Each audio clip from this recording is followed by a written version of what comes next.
Oh,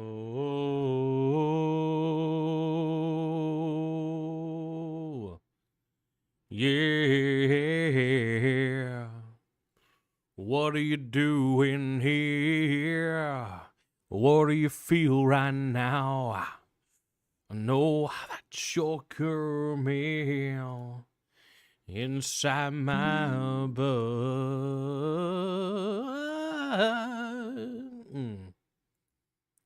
Don't come in my butt.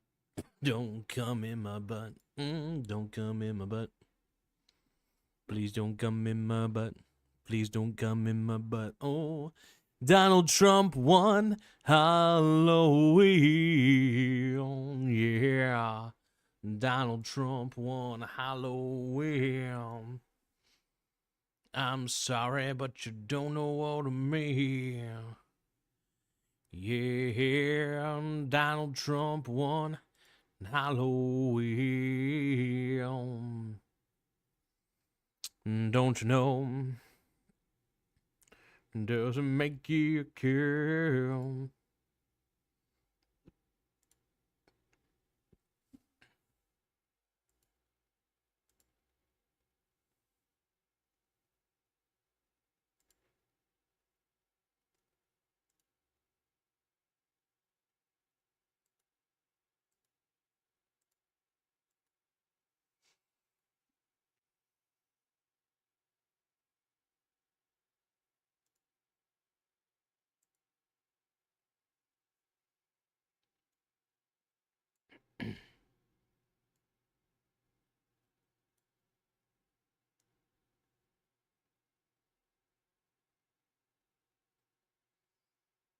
Almost there, folks. Almost there. Here we go.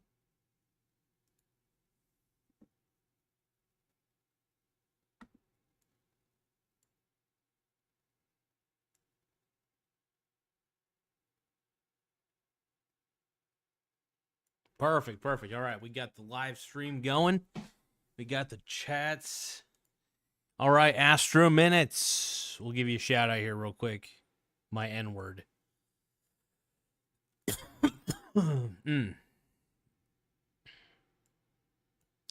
If I. All right, Astro Minutes. All right, so let's give a shout out to Astro Minutes. My man has 0 subs. Can we get Astro Minutes some GD subs? We just want my man to have some damn subs. Is that so much to fucking ask, man? Hell yeah. Let's give my boy subs, dude. Give my boy subs. What's your YouTube handle, by the way? Astro Minutes, what the fuck is yo YouTube handle? Don't you know, Queso? I don't know. Anyway, subscribe to Astro Minutes because my man has 0 motherfucking subs. This man says, bro. My brony brother. Are we brony brothers?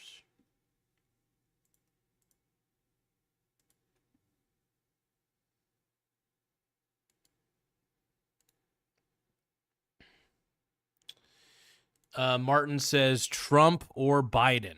I'm riding with Biden. No, just kidding.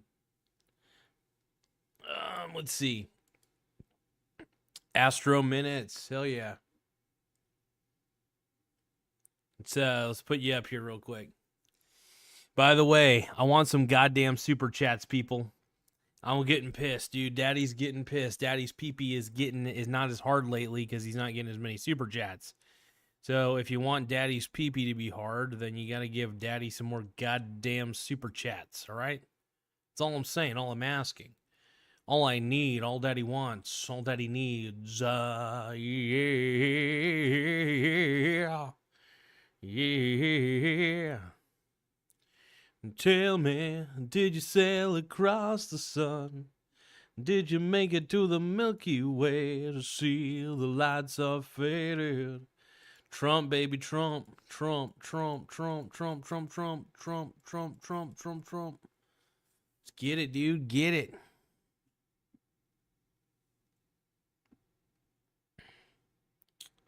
Want to give a big shout out to everybody participating.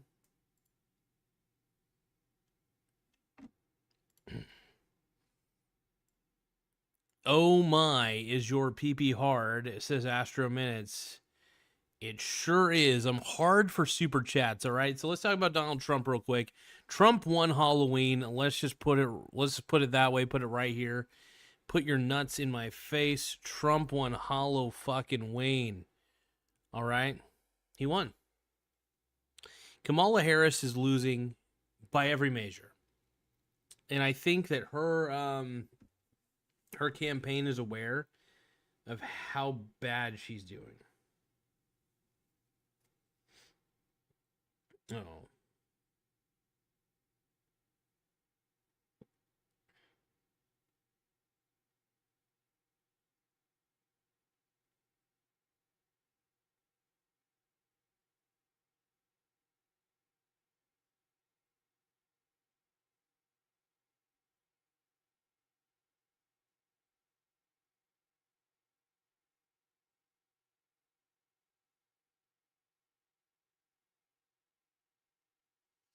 All right.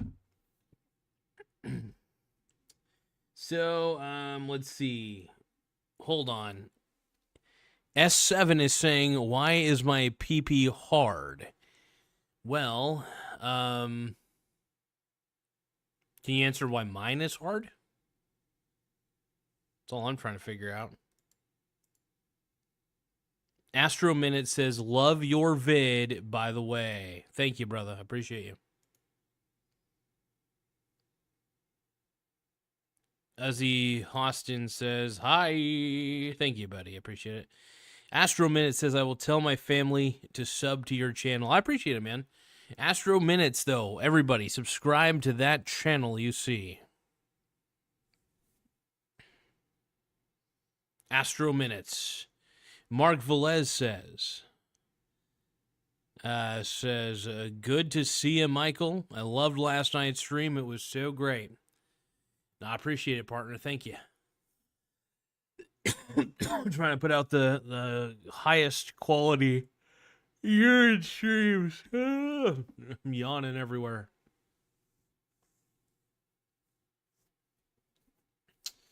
But no, I really am excited, though. I love doing these types of streams. I love, getting up in everybody's grill, putting it in everybody's butts, that sort of thing. I put it in your butt. I put it in your butt. I put it in your butt. I put it in your butt.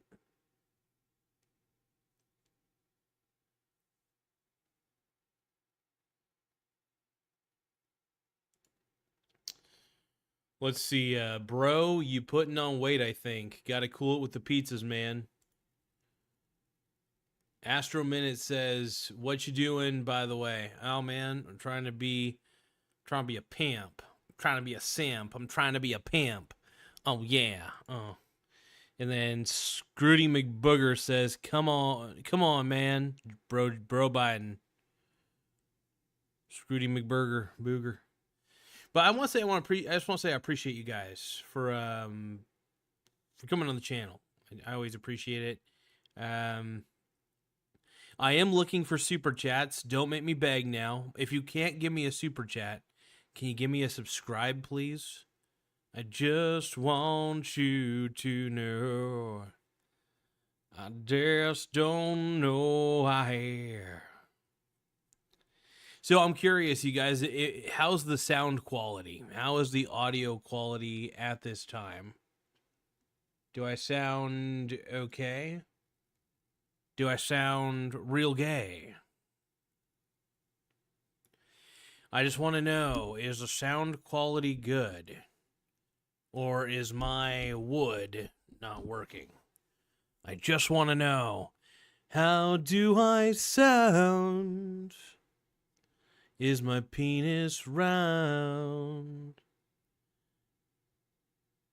Oh, I just want to know if it sounds good. Does my sound quality sound good? I would super chat, but I'm poor and have 0 subs, says Astro Minutes. Scrody McBurger says this man is a Kamala is a Kamala voter posing as a Trumpster. Don't be fooled. Holy shit. Scrooty McBooger says the fuck. Mark Velez says, Scrody, there's nothing wrong with a little love weight. Hell yeah. Hell yeah. Ugh. Three devils in my mind. Let's see. Astro Minute says, yeah. Scrooty McBurger says, sound has improved. Yes. Goran says, you need to get married. Good. Okay. Now, I'm looking for super chats. I want super chats that people can put in my butt.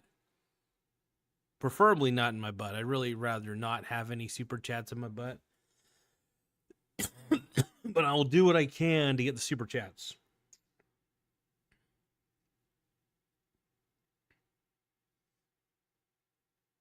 I gotta do a chess move real quick. I play on the chess.com app frequently against my buddy, and he whoops on my cunt.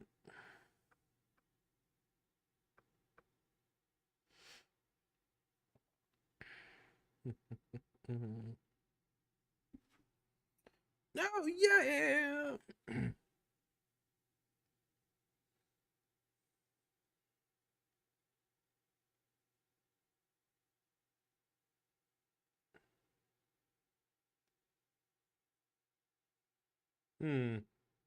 I think my man's trying to screw me.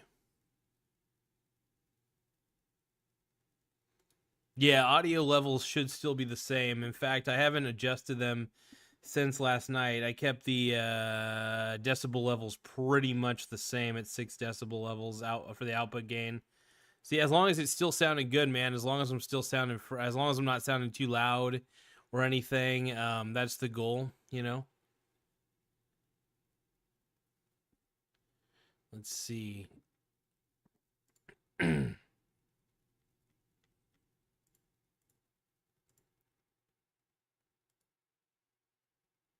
Yeah, it looks like it's still at 6 decibels. Nice. Okay, cool. Oh, we got Tim Smith in the house. We got he said just because it's Halloween, I switched from Modelo to Modelo Negra. Oh my god. I was gonna say, Tim, if you're feeling it. Damn, you're very Scrooty sexy. McBooger says map. Oh shit, dude, we got a super chat, folks. We have a super motherfucking chat. I put it up on the screen just now. Holy shit. Scrody McBooger says, map and trans for Harris Coach 2024. Vote for Joy. We're selling out to Kamala, you guys. We're selling out to Kamala Harris. Kamala Harris's supporters love giving me super chats because I'm the man. In fact, let's do that again. Damn, you're very sexy. That is so sexy. I'm going to keep that super chat up for a little bit, though. That's a great super chat, man. I'm going to love that. I'm going to reply to that real quick, too. Hold on. I don't know how to reply on here. Whoa. Oh, yeah, there's the reply button. First off, I'm going to like it, reply to it. Damn it. It's not letting me do it. Give me a second, folks. Son of a bitch. I got to reply on the... Technical difficulties, folks. We're just having the worst of them today. Keeping that super chat up for a bit, though. Hold on.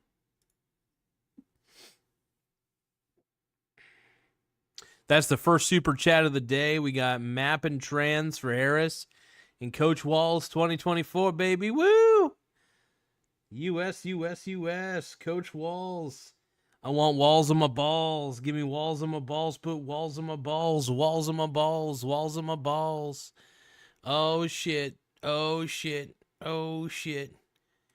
Give me Scrody McBooger, the StreamYard link. Put him on live. You're booming like the Rizzler. So, Tim, actually, I wanted to go live. So, I'm not using StreamYard right now. I'm using Streamlabs, but I have a trick on getting the comments highlighted just like StreamYard does. So I'm really excited. So it's been fun so far. Oh, the Rizzler. Hell yeah. Let's go back. I gotta highlight this. We gotta really let's let this super chat sink in. It's a $4.99 one. Hell yeah, dude. We're booming, dude. We're booming. Just like the Rizzler. Boom, dude. Just like that fucking isn't the Rizzler a part of the what's that fucking family called? They're the Costco family. Now I'm sounding like Alex Jones because honestly, this is my natural voice. And we know we're really big fans of the Rizzler and Scrooty McBurger. You know, I'm gonna vote for Kamala. I'm like I'm Alex Jones from the Mirror Universe, and really can't wait to vote for Kamala Harris. I think she's gonna be one of the best. You know, I gotta bring Infowars back, and yeah, they're turning the friggin' frogs gay. Hell yeah, dude. I'm excited, man. This is Happy Halloween, dude. Happy motherfucking Halloween.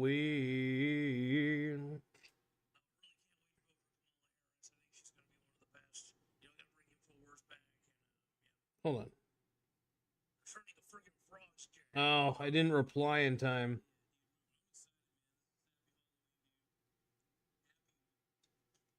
What the hell's this shit? Okay, hold on.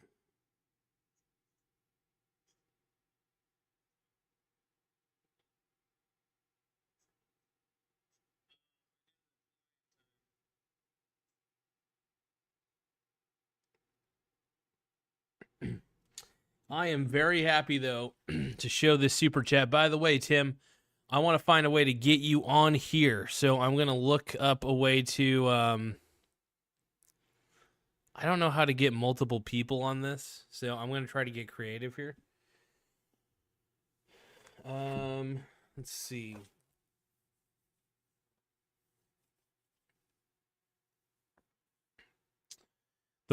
So I don't know how true this is, but Tim Smith says the Rizzler owns 50% of Dominion voting. Whoa, dude. But thank you, Scroty McBooger. By the way, subscribe to Scroty McBooger.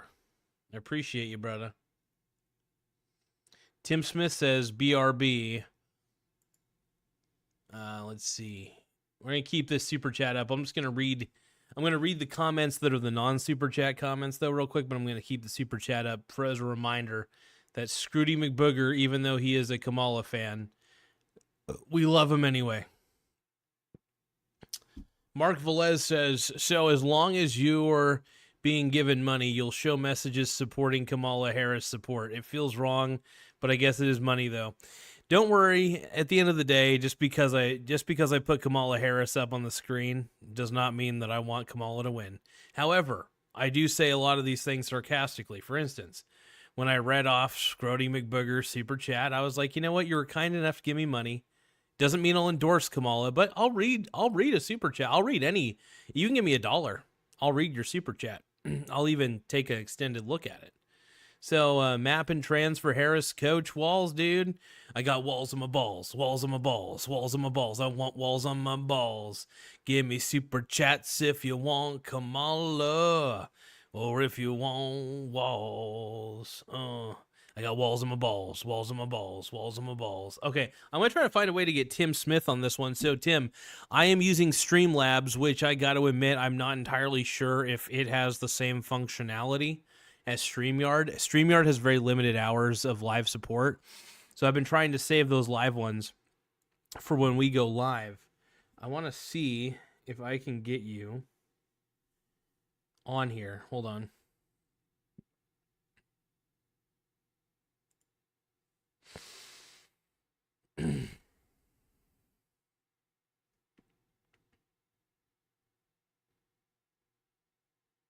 I'm looking through a couple of these things.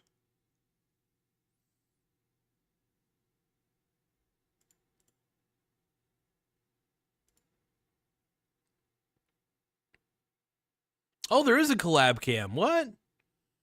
Invite guests to join your stream from a web browser. Hell yeah. Or their Streamlabs desktop. Okay. Oh, sick, dude. I can put a collab cam in here. Okay, so welcome to, so this will take a second to figure out, you guys. So welcome to collab cam. Step 1, copy and share a link with your guest. When they join, they'll be able to see and hear you. Verify their identity in the preview area. When ready, add them to your stream by clicking show on stream.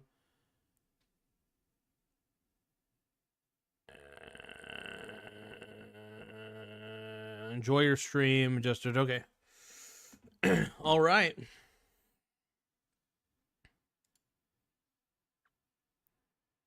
This is so tight. Hold on.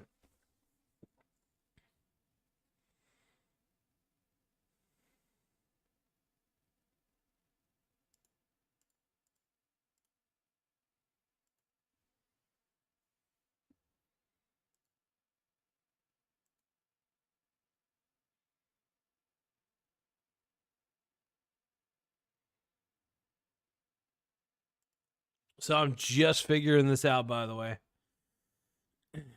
All right.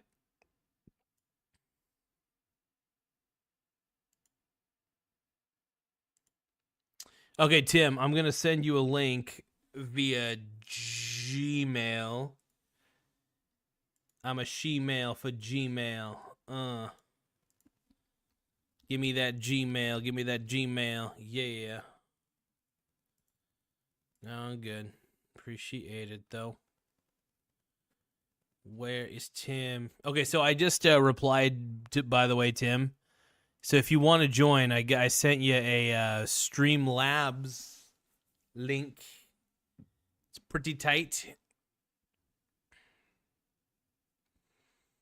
So I don't know how well this is going to work. I'm going to try to make this work, though. It's invisible mode. Okay, that's good.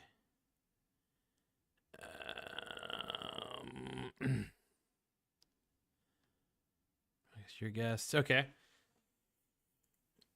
So I think this is honestly the first time I've ever used the Collab Cam. Oh shit! Yeah. You don't have, dude. Tim, if you're already like, you know, if you're already winding down, man, you don't have to necessarily do this if you're not feeling up to it, though. Only if you're feeling up to it. But I did send you the link in that Gmail thread, that email thread that we got going on. So if you have any trouble with it, though, let me know. Because this is the first time I've ever done a live. This is the first time I've ever tried to do a collab from Streamlabs OBS. This is going to be really fun. This is going to be really cool.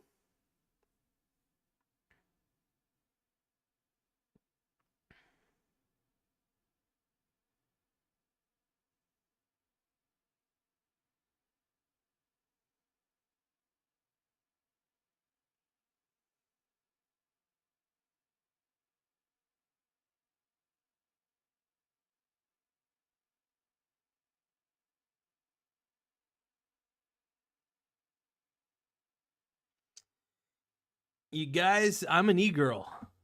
Because I'm an e-girl. I'm an e-girl. Oh, yeah. I'm going to read some of these real quick. Michael, look up what map means. It's not good. Map? Wait, what is map, by the way? Oh, okay, hold on. Let me take a look. What is map?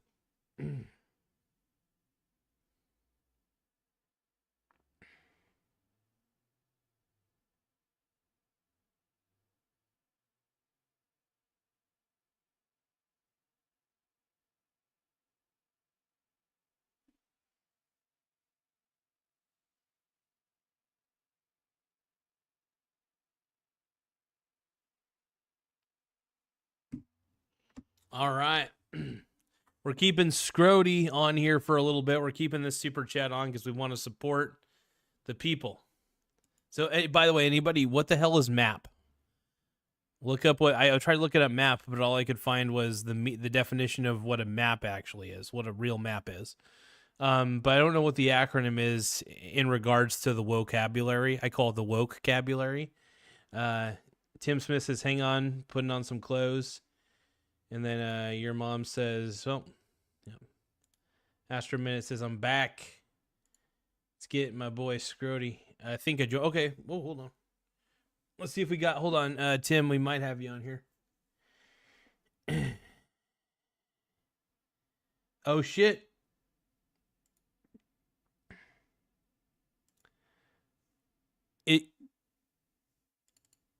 Oh yeah. Okay, I see you. Hold on. Oop, show you on stream. Oh shit, we got Tim on here. Hold on. Let me see if I can hear you now. Let me try to hear you. Give me a second here. I gotta put on my headphones. My man, I don't know if I can hear you yet. Hold on. I'm here, but I don't see myself on YouTube. Oh, there I am. Yeah, it probably took a second. There's a bit of a delay. This is the first time I've ever done this with Streamlabs, so this is going to be a total experiment, by the way. Let me open up. I'm going to up my volume a little bit. Hold on. Can you hear me now? Yeah, I can hear you. I'm having trouble hearing you, though. Hold on. I think it might be an issue on my end. Okay.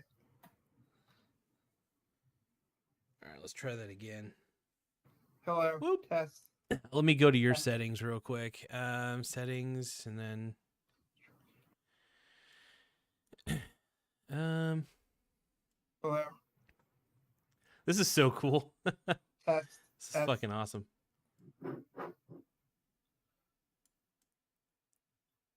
All right. Oh, you got is that a Negro Modelo? Yeah, Negro Modelo. Dude, what a salve, dude. Hell yeah. Yeah, Map is a minor attracted person. Oh, hold on. I think there might be a volume issue. Hold on. All right. Test. I can barely hear you. Test. Tim, give me just a few seconds. I'm going to try to diagnose the problem here. Test. I think it's an issue. Test. Double check your headset, Tim. Double check your headset and see if like there's or like if your recording volume might be too low or something like that, like the recording volume on the microphone. Yeah, let me check that. I don't know if that is the case, but hold on. I don't know how to change the volume. Hello? Try again. Hello? I do hear you a little bit though. I'm not gonna lie, I do hear you a little bit. I don't know how to change the volume. Well, I think it could be very well an issue on my end more than anything. I'm feeling like it's probably it sounds good on YouTube. Like I can hear it on YouTube. Oh, one more time? What? I can hear it on YouTube. Like it sounds okay on YouTube. Oh, you can hear yourself on YouTube pretty well? Yeah. Oh, well, I think I just can't. Oh, you know what? I think it might be just an issue on my end. Hold on. Hey, can you guys hear Tim pretty well? Test. Oh, I can hear you perfectly now. Okay, maybe it's working now. Yeah, I think it honestly might have been also an issue on my end too. I just probably, my headsets kind of suck. So I probably thought it was just too low. Okay. Let's see. Steve Biff Sanders says the volume has doubled. Let's see. Nice. Oh, the volume is doubled. Okay. Nice. That's awesome. Hell yeah. Yeah, I had to clean my room up. Did you see Asmongold cleaned his house? No, I haven't seen that video yet. He cleaned his whole house. He's starting his life again because he got in trouble. He got kicked off of Twitch, I guess, for saying something bad about Palestine. So then he like took a break, and then he's like redoing his whole life. He's back now, but he cleaned his entire house. He showed a picture of his sink, his kitchen sink, before he cleaned it, and there was all kinds of dishes in there from like years ago, and there was like a spider, like a large spider in there, like alive.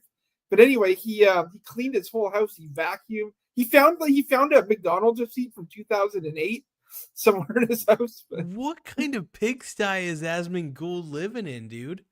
Yeah, I thought he was joking when he said that's how he lives because you can't really see his apartment, but that was actually what his place was like. It might be a house. I think he lives in a house. It's so wild. I don't know. I don't understand how you could have like dishes that are just sitting there for like a long time, dude. I just couldn't do that. Like, yeah, he had all kinds of soda cans everywhere. And then on Caleb Hammer, that death show, they made fun of some guy because his house was messed up, and Caleb goes, "Who are you, Asmongold?" It was so funny. But then Asmongold cleaned his whole place, so we've got a brand new Asmongold. Let's get some of the chats up real quick. Mark Velez says, pretty good clown makeup. Tim Smith, right at the dawn of Halloween. Happy Halloween. I don't know if you can actually see some of the stuff on the video at the moment, but like I don't know if you can see the chats showing up on there, but yeah, I got YouTube going on the other page. But yeah, I got this mask on discount when I worked at a Spirit Halloween in 2018. I saw that cool mask that you sent earlier, that picture of the mask, and you had like two of the yeah, that one. That's the one I saw in the little Gmail one that you sent. That's my mummy mask. I got this at its store last year, but I don't like it because you can't drink out of it. This one's mouse free, so I only wear it like at certain times because you can't like drink out of it. It's freaking awesome, man. So this whole super chat thing is just unreal to me. I can't believe people want to give me money to shout shit out. Like this one right here, Scrooty McBooger said, by the way, Tim, what the hell does map mean? Mark Velez was saying, don't look up what map means. It'll scare you or something. No, I think it's minor attracted person. Oh, okay, that's what it means. All right. I was trying to figure. I looked at map on Google, and I was like, well, it's just showing me definitions of maps, like what a map is. And I was like, okay. Yeah, I follow Libs of TikTok on Twitter, and she always talks about that. It's so creepy, man. It's just so weird. It's Michelle Ecker wants to know what's your favorite Halloween movie. Let's see. I mean, it's not necessarily my favorite horror movies. It's more what's your favorite Halloween movies. So that's tough to say. I'll go with the Charlie Brown Great Pumpkin Halloween Special. I'll go with I like the original Frankenstein. Let's see, Halloween. Actually, any of those original Frankensteins from the 30s and 40s, right up until Abbott and Costello meet Frankenstein, they're all good. And then what else? Halloween movie. The Halloween movie. Was there a movie called Halloween? No, not Halloween. Yeah, that's good. There's Halloween too. That's the one with the guy with the mask and just stabs people. Mike Myers. Halloween. Okay, yeah, that's the one. Okay, that's the one I was thinking of. Yeah, I was like, I thought it was something called. I thought it was called something different, but I was like, oh no way, it's just straight up called Halloween. I was like, shout out to Late Night with the Devil from earlier this year. That was my favorite movie this year. That's probably a good Halloween movie. Have you watched? It's a new one by Nick Cage. It's called Long Legs. No, is that good? It's weird. Like, yeah, it's a mystery at the same time. It's also scary as shit. I'm kind of a pussy with horror movies because my girlfriend loves horror movies, so I put up with it. I actually do. I do kind of enjoy horror movies a little bit, but damn, do I get nightmares, like bad, like not too bad, but like sort of bad, if that makes sense. But yeah, I didn't like him growing up. It would freak me out. I saw the movie Pet Sematary in the early 90s, and I couldn't sleep for a couple of days. It was really bad. Then I saw it later. I'm like, it's not even a good movie, but at the time, whatever age I was, like 8 or something, it was like really scary. So. Man, let's see what else we got. Yeah, horror movies. Yeah, what else? Halloween. I mean, when growing up, I'd watch a lot of Halloween cartoons. You have like the Donald Duck ones, and Mickey Mouse ones. But now I don't know. It seems like I'm always doing stuff on Halloween. I don't really watch horror movies on Halloween. But maybe I will later. We'll see what happens. Maybe I'll check out some later. But oh yeah, that's a good question. Man. What did I watch earlier? I watched Report of the Week do a KFC review. Oh, Report of the Week, dude. Because he said their chicken tenders were a nightmare, so it was like his Halloween special. What I need to do is I need to do a show that's similar to Report of the Week, and I need to look up the popular food chains. Yeah. And I want to find the least loved food items for each food chain, and I want to try them live on air, like the worst reviewed, like I don't know, like if there's a Big Mac Asswich or something like that, and it's like got a 1 star out of 5 review. I don't know what's a good website to find reviews on menu items. Well, there's a website that Report of the Week uses to find out what's coming out. Ooh. Like if Taco Bell's going to release something in like a month and a half, this website will tell you about it, so you can like be prepared. But like, I don't know about like the worst one. I'm just looking at it now. I just love eating in front of people. I just realized as a kid, I didn't really like to eat in front of people, but as I got older, I was like, God damn, I love eating in front of people. So, well, the worst fast food stuff I ever had was Burger King. Some of their flavored nuggets like their dill pickle nuggets and their all dressed chicken nuggets were so bad. Like it was so weird. Like you would think, because like all dressed and dill pickles chip flavors, so you think the breading or something would just be seasoned, but instead it's like a dill pickle syrup and like a all dressed syrup, and they toss the nuggets in the syrup, so you get the nuggets coated in some wet like dill pickle syrup, and they're not good. It doesn't taste like all dressed or dill pickle. It's just like really bad, and it's like horrible. Squinting on that one, I'm like, Give me 1 second. Give me 1 second. I actually realized I gotta see if I got a soda in my fridge. 1 second. Just talk away. You can just talk away on here. I'll be right back. All right, I'm hijacking the stream. Let's see. All right, give me a. Let's get a shout out for Coach Walls. Who's voting for Coach Walls? Let's see. Can we get a raise the roof for Coach Walls? I'm here to stroke Coach Walls' voter base. That's what I'm here for. Corn Pop in the house. Michelle Ecker, give me a shout out if you're still there. We want to hear from Michelle Ecker. What's your favorite movie, Michelle Ecker? All right. Come on, people. Coach Walls in the house. So I kept that. So like, okay, I'm kind of curious. When you're when you join this link, the little live stream link, like what do you see currently in your visible view? Well, I got one page that's you and me side by side. Okay. And it's got our names on it, Garza Brand, and mine is stroking Coach Walls' voter base. And then there's like some stuff underneath, stop video share screen, and then Streamlabs in the top left. And then on YouTube, it just looks like whatever's on YouTube. So you're on the top. I'm like just below. That's kind of cool. Yeah, I'm actually tweaking with this because it just basically all it said was that you were in here, and I was like, oh, okay. And it just said add him to the screen. I was like, okay, I'm going to add him to the screen, and boom, I got you on the screen. It's an imperfect thing, I will admit. I'm gonna probably end up creating a scene within OBS that allows me to make this way more of a better transition. This is so haphazard. I didn't even expect this to work, to be honest. So I wasn't sure if this would work, but man, so the election's on Tuesday night. I took Wednesday off of work, so I'm ready to go. I've got snacks, I've got drinks, I'm ready. It could be a late night, we don't know. I think we're going to know early on that it's pretty much over. Like we're not going to need like Arizona because they take 3 months to finish counting, so we're not going to worry about Arizona. But I think the rest of it should be it. I'm gonna look at Polymarket real quick. Let's see, polymarket.com. And but you can hear me pretty well, right? Like you yourself can hear me? Okay, cool. Wow. 62%.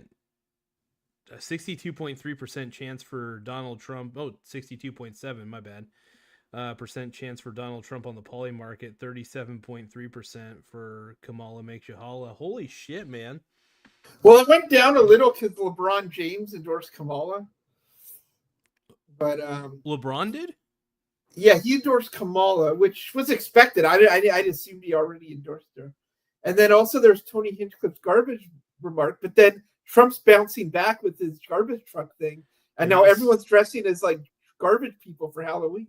Yeah, that was so fucking cool though.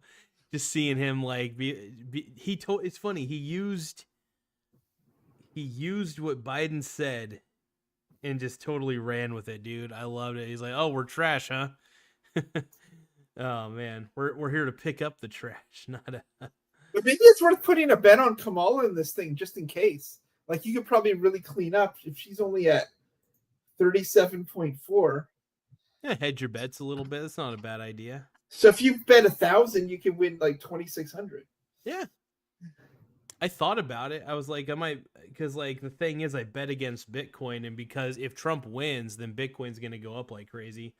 But that's okay. It just means I could bet against Bitcoin even more. So it's funny because I already own Bitcoin, so no matter what happens, even if Bitcoin goes to the moon, I'm okay no matter what. But I'm a little worried. I'm a little worried about this election, man. I'm a little. I mean, I was because there's some voter fraud, but the fraud's nowhere near what it was last time. Like they've had some problems with the Dominion voting machines again and stuff like that, but it's nowhere near as widespread. And Trump sent like lawyers to all the swing states to sort it out. They're still purging like non-citizens from the voter rolls. So, and early voting has been like a huge increase from last time for Republicans. So it's probably going to be a win. It comes down, like the last election only came down to like 80,000 votes across like a few swing states. Yeah. So, it doesn't take much to win or lose, but I think I'm not as worried about this one. So I'm just looking for like a celebration, and then I'll watch some meltdowns. Hopefully there's some meltdowns all night. I just, I think it just comes down to likability at the end of the day. Human beings, when it comes to choosing, like who would they vote for, or who would they rather choose to be around or to have lead them, it comes down to likability. And I think Trump is just more likable. I know there's a lot of people who just hate his guts. Like they take one look at him and they go crazy. But that's not everybody. There's some people who are just like, yeah, it's not so bad. He's actually pretty, like the more people see him, like more people see him on Joe Rogan. JD Vance was on Joe Rogan, for God's sakes. Kamala sucks, man. She's like, she was willing to go on Shannon Sharp's podcast, but she wouldn't take the time to go on Joe Rogan's. And I was like, come on, man. Come on. She can't do a 3-hour conversation anyway. So well, she wanted it. Like her terms was, she said she'd do it, but Rogan's got to fly to the East Coast where she is to do the interview. And she only wanted to do 1 hour. And she probably would want like pre-approved questions and stuff. So Rogan was just like, oh, forget it. Yeah. That's bullshit, man. But think about it though. Rogan, I think, is the biggest podcast in the world. Maybe there's one bigger, but he's like maybe 2 at the least. And it's like, you're running for president. Wouldn't you want 3 hours of free airtime on the biggest platform in the world to like spread your ideas? Like what candidate wouldn't want that unless it's her? Like unless she goes there and she's just like, but I wonder if you'll have Tim Walz on. That'd be kind of interesting. I'd love to see Tim Walz on fucking Joe Rogan. That actually, I think that'd be funny because he's such a he's kind of, I don't know, he's just kind of creepy. I feel like if you got him too comfortable, he would reveal too many things that he's into, and I feel like that guy is into a lot of fetishes. I feel like Tim Walz watches a lot of porn he probably shouldn't watch. That's just a feeling. Yeah, it's just a feeling. All his stories are just him like trying to explain stuff from the past. Like, so you were engaged to like a communist Chinese official's daughter when you were in China.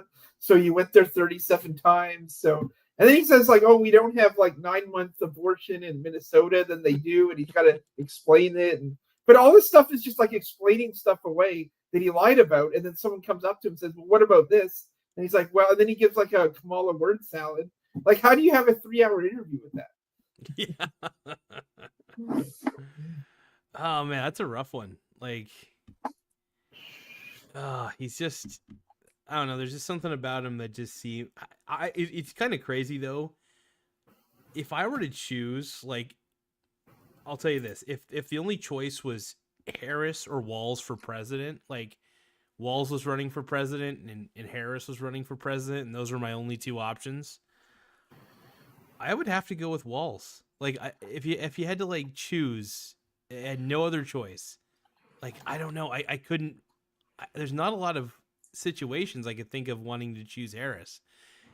I would go with Harris over Walz. Really? Because with Harris, Harris is like a complete blank slate who just will do whatever you tell her without really thinking about it. She has no kind of mind of her own. So at least just like government administration will be running it, which isn't great, but whereas Walz is legitimately like messed up. Like he changed the Minnesota flag to the Somali flag because they imported so many Somalis in Minnesota. Like their new Minnesota state flag is the Somali flag. If you look at it, it's the exact same colors. It's got a star, like same stripes. It's just like, and he'll just do and say whatever. Like he's like a teacher, and his wife's a teacher. And I know these people who are teachers, who are married to teachers, their whole family, like Waltz's other side of the family disowned him. They're like, we don't like this guy. We live in Florida. We hate Tim Walz. But it's like they're all part of the teachers union. They're always pushing the most wokest stuff. Whereas Kamala's already talking about we should build a wall, we should deport people, just because it was like popular that week or whatever. So she'll do whatever the most popular thing is. So at least you can manipulate her a bit more. Walls, I think, is harder to manipulate. That's true. I mean, I will admit the one thing that bugs me about Walls as a character thing, I do think he is a bit of a pathological liar. Yeah. But I think Kamala is also a bit of a pathological liar to a degree too. Not in the sense of like that she'll lie about things. Well, I think she does make up some things that she's done. Yeah. But one thing that frustrates me about her though is she seems very snotty. You know, like like that's the thing. You know, I think she's planting hecklers in her audience because like every rally now, someone starts yelling at her and heckling her, and then she does her line, like "Excuse me, I'm speaking" or whatever, which is her one go-to move. She's like a pro wrestler who has like one move that they do in like a bad video game, and that's her thing. So it's just like I think she's planning those people though, because it gets a big pop from the crowd when she turns to them and does her mean face and says, "Actually, I'm talking right now" or whatever. So I think she's just planning people in there to yell stuff just so she can do that line, and it ends up on like Twitter. Yeah. Otherwise, there's nothing memorable about her rallies. It's just her stump speech where she talks about Trump the whole time. Like there's nothing to really listen to. That's the only fun part is when she turns to someone in the crowd and tells them, "Shut up, I'm talking." Man. Ah. But I think you can manipulate her. She has no sort of principles. Whereas Waltz, I think he'd be a lot harder to control. And yeah. That's what I think. Oh man. But she's kind of nasty. She's like, you know, I mean, but all she does is talk about Trump now. She has no sort of platform anymore. Any question you ask her, she says, "Well, let's talk about Donald Trump." That's what she's down to. So it sucks because the only thing she's running on is that I'm not Donald Trump. Yeah. Donald Trump is Hitler. I'm clearly not Hitler. And that's about it. She's now copying Trump's policies, which is so funny, by the way, that she says that she's going to close the border. How convenient. Like, oh, now you are? Okay. After you let so many fucking people in, it's ridiculous, man. And well, she should have picked a running mate who is like different from her. Like Trump picked Vance, who's just like a kind of a nerdy lawyer, and then it balances out Trump a bit. Whereas she picked someone even crazier than her. Like, that doesn't make any sense. It does. It does. If you think about Democrat track record, I was saying this in a stream before, and you probably heard me say this, but notice how Democrats seem to, and I think somebody else has said this before. I could have swore I heard this on another podcast, but of something where they said that basically Democrats seem to pick people more incompetent than they are to be under them, whereas Republicans seem to pick people who are far more competent than they are to be their underling, you know, their underperson, because it's like it would be logical to pick somebody who would be potentially better and more suited than you know. I feel like the Democrats run a pirate ship, whereas the Republicans run I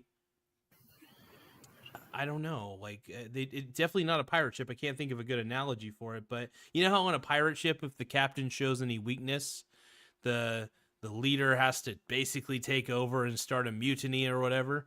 And then what I'm trying to say is the Democrats are so paranoid that any of the ones in leadership, like Obama chose Biden, who's clearly far more incompetent than Obama. Biden chose Harris, who's far more incompetent than Biden, even though that's a stretch because they're both very incompetent people, so it's tough to measure that scale. And then Kamala gets Tim Walz, who is arguably probably more incompetent than Biden and Harris combined, if we're going to really speak the truth there. But then you think about it, Republicans always seem to get guys who are smart, like like Trump got Vance. Vance is perfect. I love Vance. In fact, I'd be fine with him being the president. I love Vance that much. I think he's great. But yeah, I don't know. I'm going on a diatribe. My bad. Well, I think Democrats are all about power and control. They don't really have any policies anymore other than give me more power and control. So why not surround yourself with morons who aren't going to usurp your power because they're not capable of that? It's funny. Biden thought Harris was too stupid to take him out of power, but she did, dude. Her and the power of Nasty Pelosi. Her and Nasty Pelosi got together. You know, took Joe Biden, threw him out in the middle of the night, and said, "Bye bye." Yeah, exactly. It's just, they're all kind of vipers on each other, but it's like, I mean, Trump's been like bringing in people who are like he's thinking of like in a way like he's governing. So it's like, okay, RFK Jr., you're on health. Elon Musk, we're putting you on a thing where you're going to start eliminating government agencies. We're bringing in Tulsi Gabbard, your foreign policy, no more wars. And he keeps bringing in JD Vance, like, you're a nerd. You can tell me what's going on, where I'm at legally. So it's like, so he's like thinking of placing, whereas the Democrats just kind of became, let's find the biggest morons we can who won't take us out. Yeah. But somehow Biden still got taken out. It was unbelievable.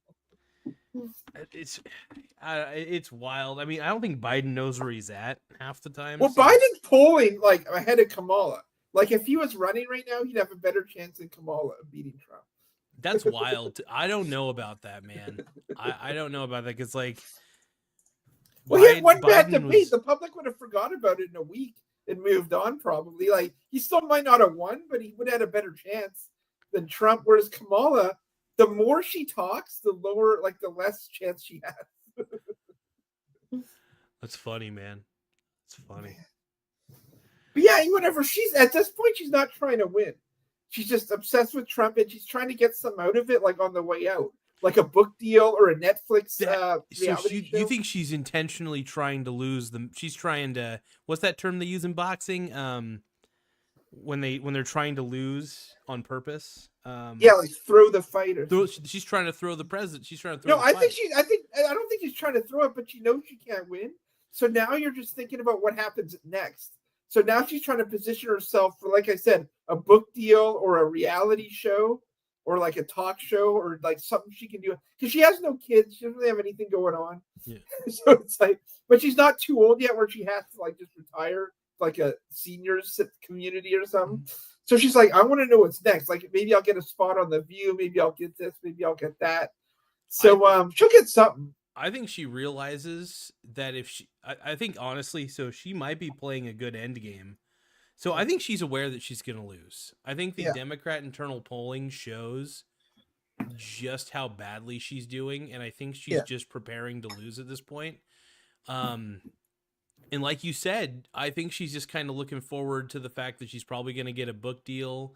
She can play the victim card and be like, Trump bullied me or Trump did something. No, she'll just say, look, I came in at the end. I never got a full campaign.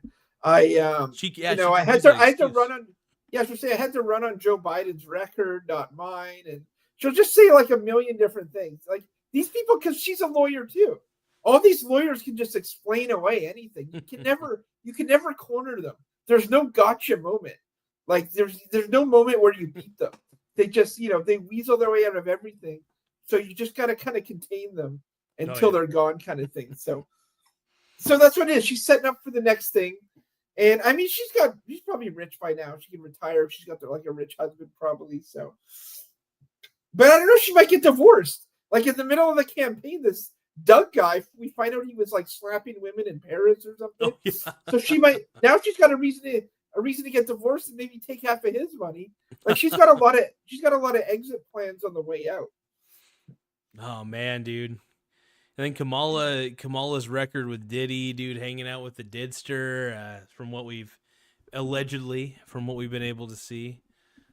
Someone posted a picture of LeBron James and Diddy hugging earlier and said LeBron James endorses Kamala Harris. That's what's going on. But yeah, it should be a fun night. But since Scrody McBooger gave me a super chat earlier, I'm going to show this new, God damn it, Map and Trans for Harris 2024 is what Scrody McBooger is saying right now. Oh, man. Scrody, you better not be a creep. Well, you probably are a creep, Scrody. Scrody? Yeah. Scrody McBooger. God damn it. Jay Sharp is saying Walls is a pedophile who sexually assaulted a... Whoa, dude. Is that real? 14-year-old. There's a story on that, but from what I saw, I don't know if it was real. there was a photo. There was a picture of him with like a young Asian boy, but like a teenager. But it looked like kind of a little photoshopped. I'm not really sure what happened there.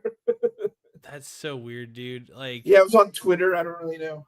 yeah, something about Walls just seems off. I don't know what it It's is. just he's a teacher. These teachers go to the teacher college. His wife's a teacher. They're in the teachers. These are the weirdest people ever. I was around him in college, like the teacher education program, and like when you walk around like a university, like you walk in all the buildings, the humanities, the sciences, like whatever social sciences, and there's different levels of woke.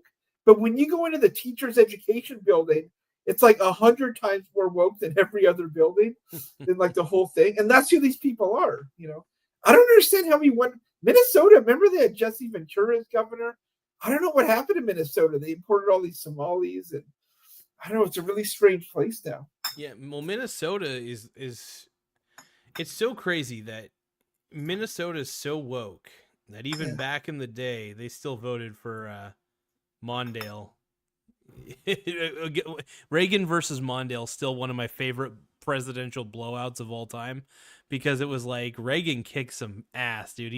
I think he took every state except for Minnesota. He basically was like, "Oh, I'll give Minnesota to Mondale," because that's where I think Mondale lived in Minnesota. But it's just like, dude, like I would laugh so fucking hard if Minnesota turned red. You know what? Maybe that's why she picked Waltz, because she thought it might be a complete total blowout, and at least they would win one state, so they wouldn't go down in history as like the person who lost every state. So they at least win Minnesota. She's Mondale 2.0, dude. But the thing is, Walter Waltz Mondale. isn't popular in Minnesota. People are fleeing Minnesota. They're like New York and like California, where people are fleeing the state. Well, did you hear that more Republicans are turning out for the Portland elections right now? Like for the early voting and stuff? Like there's a ton of registered Republicans who have early voted, and far more than Democrats. And what they're thinking is that Gen Z probably isn't going to vote because they don't like Kamala. They don't like Trump either. So a lot of them are probably just going to sit on the couch and not do anything and be like, you know what? I'm not, you know, and that's okay. I'd rather at least them vote for no one than vote for Kamala, because most of Gen Z would probably lean towards the Kamala woke shit anyway. So I'd rather them sit on the couch if they really want to, but that's what elections are really about. It's really about turning out your voter base. It's not really about trying to get all these other little groups that like might not normally vote for you. It's really about like driving your own voter base up. So if there's not that much enthusiasm for Kamala, that's like kind of not going to work for her. So. Oh yeah. Man, let's go on. Mark Velez wants to know about did you see the cast of Avengers shilling for Kamala? I don't think I can ever support any more movies with actors like that. I don't know. I don't know anything about the Avengers. Maybe you know. I didn't really see that at all. I didn't even know they were shilling. I don't really watch a lot of the Marvel movies anymore. Kind of got done with them. I like superhero movies, but they all feel like the same to me now. I don't know what it is, but but yeah, I didn't know that. It doesn't surprise me though. I think a lot of Hollywood is shilling for Harris, and so that doesn't shock me in any way. Yager's Farm, dude, my man Jim. Sure, B says we love Trump. I think that's what that says. We love he Trump. Says, Trump, I love you. Oh, Trump. Oh, hey, B says Trump te quiero. Quiero. I think it's quiero, yeah. We're having a good night. Who's the clown? Yager's Farm. Nice. Yep, Yager's Farm. Who's the clown? It's Halloween. You gotta have something. But he's saying, hey, Mr. Mike, hope you're having a good night. Who's the clown? It is Dr. Tim Smith from... But if someone does a super chat, I take off the mask. Whoa. I'm saying that right now. If you get in any super chat of any quantity, by the way. Next super chat, I take off my mask. Tim Smith. It's up to America to have my mask removed. I'm leaving it up to the people. People's champion right here, dude. People's champion. I ended up getting a dog toy for my mom's. Well, this is my girlfriend Brittany got this, but it's a lamb chop Halloween toy for a dog. It's a cute little lamb chop Hall of Lamb Legends. Chop. I forgot about Lamb Chop. That was like a puppet, wasn't it? Yeah. Lamb Chop. I used to see that when I was a kid. That was what's her name? Who did that? Who's the lady who did that show? What was her name? Sherry Lewis and Lamb Chop. I love the clown. Love it. Tim Smith says Yager's Farm. Hell yeah, dude. And Mark Velez says, just to clarify, Michael, I'm in Generation Z, and I'm voting for Donald Trump. Hell yeah, dude. Get it. Generation Z's getting a little old now. Like I think they're in their 20s. Have Yeah, they that's named true. have they named the next generation? Because there's no more letters after Z. That's the last letter.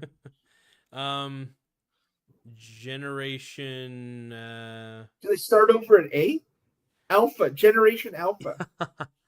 Yeah, I try to remember what they're calling the new generation. I Google that. What is the new generation called? Yeah, because there's Gen Alpha. Z. I was right. I Oh, was you're right. right. It says Google says Generation Alpha. Oh, it's funny. If I you're love born it, dude. between 2010 and 2025. So you got another year of being born for Generation Alpha. They should just start going into the Wait a minute. That means the next generation is Generation Beta. Generation Beta. I wonder who's generation. I wonder which one's going to be Generation Omega. Oh man, I don't know. Mike, Oh, are you man. rested tonight? This Yager's farm guy. Ask him some farm questions. What happened on the farm today? Did Wonderful you Mark. harvest any corn or anything? Mike, are you rested tonight? I am rested as much as I can be, but I'm only going to be on the stream probably for another 20 more minutes until I got to go to bed. But Tim, I heard you say something that was about to Yagers. What was your question again? Well, I want to know some farm stuff. Like I think corn's been harvested already. So what's going on? Is it like eggs? Is it pigs? What's happening on the farm? Yagers, the ball's in your court, man. What's happening on your farm? I never really asked that to Jim, actually, because Jim, is Yagers' farm just kind of like, just what, do you grow anything at all? Like, unless it's private. It's probably just weeded mushrooms. Oh, fuck yeah, dude. What a stud. Yager's weed mushroom farm. When I get my soda out of the freezer real quick, I decided to chill one, so I'll be right back. All right.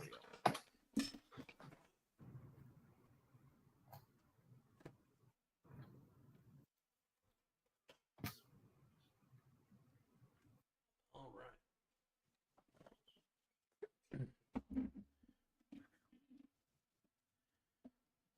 Let's see. Tucker was at Trump's rally in Arizona tonight.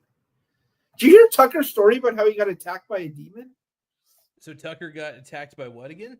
A demon. We're talking about Tucker Carlson? Yeah, he got attacked by a demon in his sleep like a year and a half ago, he What said. the fuck? And it left like claw marks on his body. That's what? Yeah, he told that story or like a day or so ago on some show. He was sleeping. It was like his wife and his dogs were in the bed. He woke up in the middle of the night and he was being attacked by a demon. He didn't see the demon, but he had claw marks on his body, and he went outside and walked around, and his wife and dogs stayed sleeping the whole time, even though they're all like light sleepers, he said. And that was his story. He doesn't know that much more, but he knew it was a demon. I think he like could feel it or something. Is he sure he wasn't like, the dog wasn't like scratching his back or something, and he was like clawing his back? I don't know. He just said he got attacked by a demon. That sounds so wild. I love Tucker, but that just sounds way too crazy, even for Tuck. But hey, you know what? More power to Tuck. That sounds so strange. Holy crap. Yeah, I wasn't expecting that story. I don't know. It was part of like I think he was on some hunting or fishing show or something. He was talking to someone outdoors, and he like told that story in the woods. So yeah. Anyway, that was Tucker's demon story. Oh man, that's fucking wild though, man. Yeah, I'm a Pumpkins fan. Billy, you ever hear Billy's shapeshifter story? Oh, He's never told it. He's never told it publicly, but he was supposed to be in his book. But he told Joe Rogan it privately because they talked about it in his podcast. He said, "I'll tell you off air." But he said he was with a woman who was a shapeshifter who changed from like one person to another, like physically, and then it freaked him out. He ran away. It was crazy. That is weird. Yeah, so it's a lot of Hey, speaking of Halloween, I didn't get it in time. I tried to get Elon Musk. Have you seen Elon Musk's new MAGA hat? The Make America Great. It's like black on black with like gothic writing. Yeah, he's like, I'm gothic mega. I was trying to get that, That's but fucking I wasn't cool. going to get here in time. That was going to be my Halloween hat, but. Oh, Yager's Farm says, well, on the farm, I worked my ass off moving furniture from one house to the other. Yes, fellas, I have a ranch. Hell yeah, my man. That's badass. He's got a mare. He's got horses. Oh, she lost her full on my hay. He's got hay, horses. He's got ducks. So he's got ducks and horses. Well, that counts as a farm. I count that. Yeah, dude. Hell yeah. Nice. Ducks and horses. We have ducks here. We buy. I bought duck eggs at the farmer's market. You ever have duck eggs? If I remember right, I'm pretty sure I did. I think they're a little. They're large. The shells are really hard. You really have to like crack them open. You know, I'm pretty sure I've had duck eggs before. I just can't remember what they taste like. They're really rich, like really creamy, kind of rich eggs. I mean, I know I got a lot of ducks that like. I live pretty close to a park, and there's a lot of ducks there.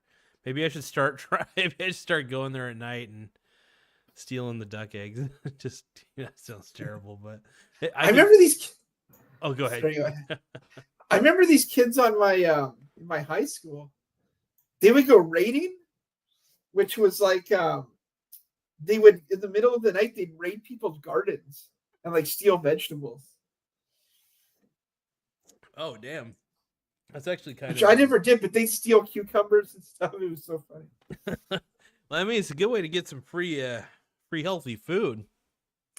Yeah, I don't know what they do with them. I think they throw them at cars or something. Oh, jeez. Oh, man, let's see. Oh, Himothy wants to know, what do you all do for work? I think Tim's pretty private about what he does for work for the most part. I have an idea of what you do, Tim, but honestly, I know you keep it kind of vague, which is good, by the way. I can say I do deep state administration. Oh, just state administrative stuff? Yeah. Okay. Because, yeah, I just do calls. I just work for basically, used to be a call center, but now it's all integrated work at home, customer support stuff. I pretty much just answer phone calls for about 8 hours a day, and then I'm surprised you got that other DoorDash thing, don't you? Yeah, I do DoorDash as well. Yeah, I don't do it. I've actually been doing it less because I got a pay raise. I went from getting paid $15 an hour to getting paid $18 an hour, which really helped more than I realized. And then so I don't have to do DoorDash as much. I still do it though, because I enjoy doing deliveries because I still get paid pretty well per delivery. So it's something I like to continue to do just so that way I'm I don't know. I just enjoy driving around and listening to music and delivering shit, to be honest. I'm a simple person. And then now I'm getting paid for I'm not fully monetized yet on YouTube. I need 900 more watch hours to be able to get fully monetized to where ads will play on my channel and I get money for it. But I get super chats now. I qualify for super chats and selling putting merchandise sales and stuff. So it's really cool. So I get paid at least in super chats. Damn, you're very sexy. Oh, yeah, some people. Racist. My boy Racist just put $2 super chat, dude. That's my boy Anthony's brother. By the way, let's put that up on the screen here. Holy shit, that is sexy. It says that was their first ever super chat on a live stream. Oh, that's oh, dude, my boy Ray's never done a super chat before. I'm gonna respond to this. Hold on, I'm gonna give it a big. I said I would take my mask off with the super chat. That's right. Tim has to take off his mask, and oh, dude, hold on. I'm gonna try to reply to this super chat though. Hold on. Before it goes away, because there's a limited amount of time. It doesn't go away, but there's a certain time frame, and I want to try to respond to it real quick on a comment. I want to take off his mask, and I hear exploding outside. I think people are lighting off fireworks. In my Oh neighborhood. shit. Right, we got a different mask on now. I don't know how to reply to super chats. Maybe it lets me do. I don't know how to do it, but I gave him a love sign on it, so that should be good. Anyway, dude, that's so badass, dude. Racist says, "Hell yeah, the face reveal." Yeah, I'm putting this back on real quick. So, got to give my boy Ray some love, dude. Hell yeah, the goat. Is he at North Bend? He Ray lives. I think Ray, you live like more in Central Oregon, right? I can't remember where you are exactly now. He used to live. My boy Ray used to live in like here in Coos Bay and stuff like that. But my man moved to like Central Oregon and shit. Man, Yonkers Farm says he's got a ranch, homesteader. I think it's no wait, no, I think I'm confusing the brothers here because I think Christian's in Central Oregon. And Ray, I think you're kind of closer to Central Oregon too. I'm so terrible at remember where people are at sometimes. Oh, that's right. Klamath Falls. That's right. Klamath Falls. Okay. And then that's right. So Ray lives in Klamath Falls. Christian lives, I think, more in Central Oregon and stuff. And then Anthony, I think, is still down here, I believe. Yeah, he's still down here because I was hanging out with him the other day, actually. So he's still down here. Unless he... Damn, dude, but Racist says Papa Trump for the dub, by the way. For the win. He says he lives in K Falls. Yep, that's Klamath Falls. Or no, wait, maybe K Falls. I think Klamath Falls is K Falls. I can't fucking remember. That's all right, though. But I'm going to keep Ray's super chat up. Hey, by the way, everybody, I want you to subscribe to the channel Racist. And it's spelled very cleverly, by the way. My boy Ray just put Ray, his name Ray, and then Sist. Pretty funny. But yeah, make sure you guys subscribe to my boy. I think Ray is monetized right now. Ray, you better be monetized, boy. But actually, it's been a little bit of time since I looked at Ray's channel. Let me take a look at it real quick. But anyway, I gotta stop talking so much. Man, that's crazy. Well, everyone, the stars are coming out tonight. Man. Checking out Racist channel here. I watched a Mexican girl react to Beetlejuice 2 earlier. That was my Halloween movie. And yeah, here's my opinion. Beetlejuice 2, I think, was better than Beetlejuice 1. And Beetlejuice 1 was a fun movie, but I'm going to say the new Beetlejuice is actually a better movie. Dude, the new Beetlejuice was incredible. I thought it was funny, yeah. Dude, it was insane. I ended up watching it in theaters, man. It was crazy because when Brittany and I watched it in the theater, we were the only people in the theater, like on a Friday night. But we watched it like I think 2 weeks after it came out or something, or a week or so after it came out. So like nobody was in the theater. It was awesome. And this is like a few weeks ago we did this. So, Racist says I'm not monetized. I noticed. Ray, I was checking out your channel. You got 777 exactly subscribers? Hold on. Did you go to the Egyptian Theater by Mingus Park or the Pony Village Cinema?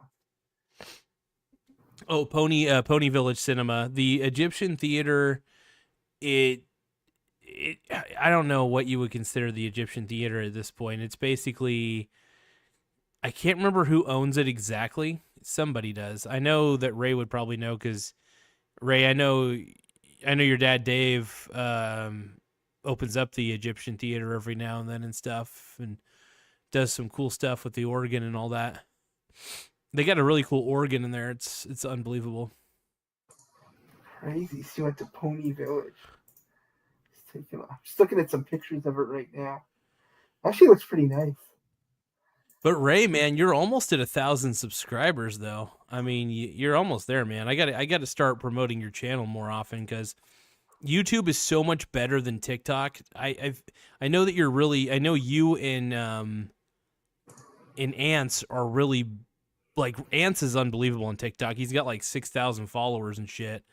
But TikTok doesn't really pay you that well when they don't really have a good monetization program. They kind of got one, but it's not very good.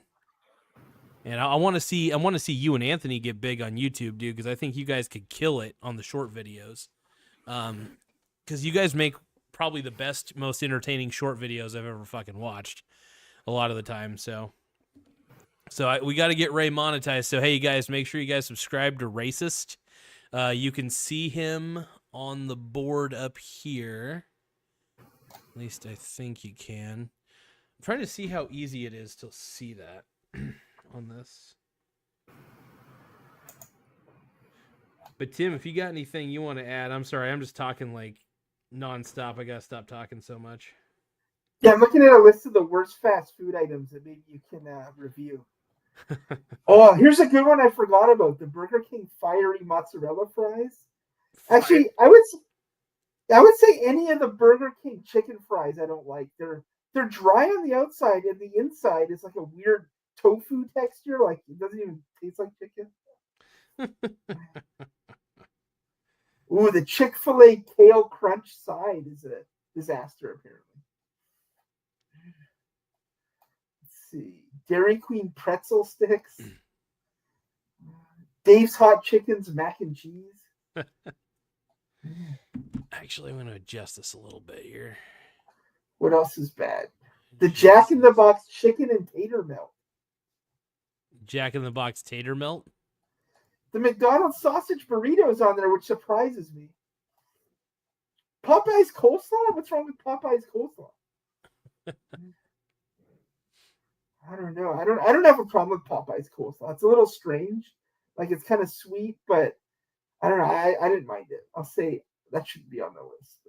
But the Sonic grilled cheese sandwich, that one doesn't look very good. Ooh, some bad stuff from the Taco Bell veggie bowl. All this stuff looks like it doesn't even exist anymore anyway. Ray says, have a good night, bro. Glad to watch for a little bit. My man, dude. Thanks for the super chat, Ray. I appreciate it, man. Hey, everybody in the chat, anybody who's watching now, subscribe to this channel and subscribe to my boy Racist. I think yours is at... They'll be able to figure it out. If you just look up Racist, you'll be able... He's like the third result down. So everybody subscribe to Racist right now if you can. It doesn't cost you anything except for love. All right, another super chat and the second mask comes off. Oh, another super chat and this one comes off? Yeah. Oh, shit, dude. Woo. We're going to expose Tim Smith. Woohoo. Even though we've seen him before. Yeah. We're going to expose him again. I got this hand-knit squid at the craft fair in my town. Damn, that's pretty cool. The head goes up and down. Oh, that's dope as shit. Hell yeah. Yeah, they had a bunch of stuff. I'm like, I should get something because these people came out. And I got one thing, so I don't know, this is what I ended up with. That's pretty cool, man. Yeah, what else you got? Modelo's. All I had for candy today, I had one sucker that I got at the liquor store in like a thing, but people were trying to give me candy on the way there. I was just sort of like, save it for the kids kind of thing, but I don't know. Well, yeah, how come you're not handing out candy? Do you not have are you in like a weird area where there's no trick-or-treater? So I'm in an area that's surprisingly like, I don't think people realizes that where I'm at, there's apartments. Oh, okay. It's like, how do I explain it? So like, it's actually kind of concealed, oddly enough, to the point where like not a lot of, I didn't even know it existed for the longest time until I found the listing and then decided to rent the place. And I've been here for like 3 years already. It's crazy. I remember I was trick-or-treating with my friend and her kids one time, and we knocked on some apartment door. It was like a fourplex. We knocked on one of the basement ones or the ground floor ones, and there was no pumpkins or anything in front, no decorations, but their light was on outside. So we figure, okay.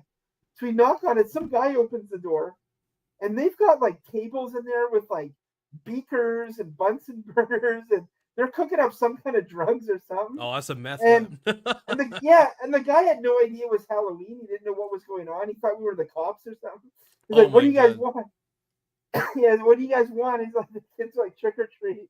He's like, "What?" But anyway, we just like it kind of took off. The guy's like, "I don't know what's going on." He was freaked out. Dude, that is insane. Holy crap. Yager's Farm says, racist, I found you. Let's see. I'm keeping Ray's super chat up for a little bit longer. Woo. Just because I like, anytime somebody gives me a super chat, I like to keep it up on the screen as long as I can.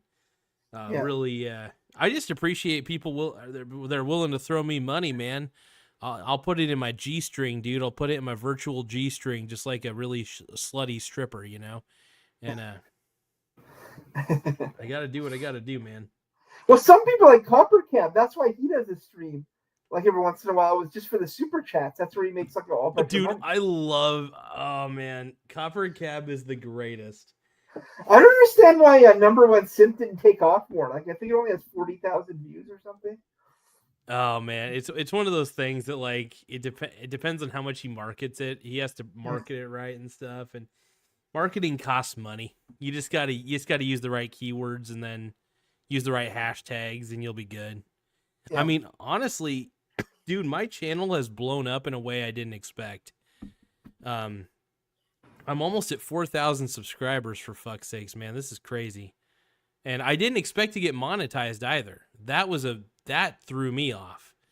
Yeah. Monetization was actually kind of a real shocker to me, just because of the nature of my channel. Although then again, there's a lot of conservative channels out there that are worse than my channel, I think. So I guess I'm pretty friendly for the most part for monetization, but I'm just hey, as long as people give me super chats, man, I'm gonna spread my cheeks for these super chats. But I love it. Yeah, it's hard to say what YouTube can monitor or not monitor or use AI or whatever. Like Rumble's getting bigger and bigger. So I don't know, we'll see what happens with YouTube, but yeah, like some people, like I told you, Report of the Week did his channel for like years. And for years it was only like a few hundred subscribers. And then it's like he had something go viral and then it took off. But sometimes it takes years, you know. I think he was on I think I remember seeing him on an episode of like Tosh.0 or something. Yeah, he was on Tosh.0. And I think that's how he got really, really big, was because anytime something is shown on Tosh.0, dude, it like blows up instantly. Like it goes crazy. Yeah. Yeah, he was on there. And also what happened with him is he got mentioned on like a bodybuilding website, like a weightlifting like message board. And they thought it was funny that this really skinny guy like reviews all this fast food. And they started calling him like Review Bra. Because like bra is like Hawaiian for bro, so they called him Review Bra. And that like helped him go viral too. But yeah, you never know what's gonna happen. Like Hot Tua Girl's got her own podcast. It's like you just gotta hang in there for the right moment in time. Like yours is one that's gonna build it. Like investing, the one that talked about investing. Damn, you're very sexy. Like, slower build kind of thing. Mm-hmm. Like you're not gonna say something probably random that just goes. But you never know. Anything could happen, you know. Oh yeah, I am. Whoa! Oh my goodness. My girlfriend just contributed. Oh. $5. Holy crap. Oh, the next mask comes on. That's right, Tim Smith. So I gotta love the hold on, I gotta love this comment here. And I gotta like the comment, and I gotta reply to it before it goes away. Hold on, I'm gonna try to reply to it. Oh shit. Hold on. I want to reply to this so badly because I couldn't reply to the last one. So thank you, sweetheart. I appreciate the shout out. This is super cool. And so Brittany says, this is my girlfriend, by the way, congrats on getting monetized. Keep spreading them cheeks. Absolutely. I love spreading the cheeks for the world. I love spreading the cheeks for my woman. They call me Peggy.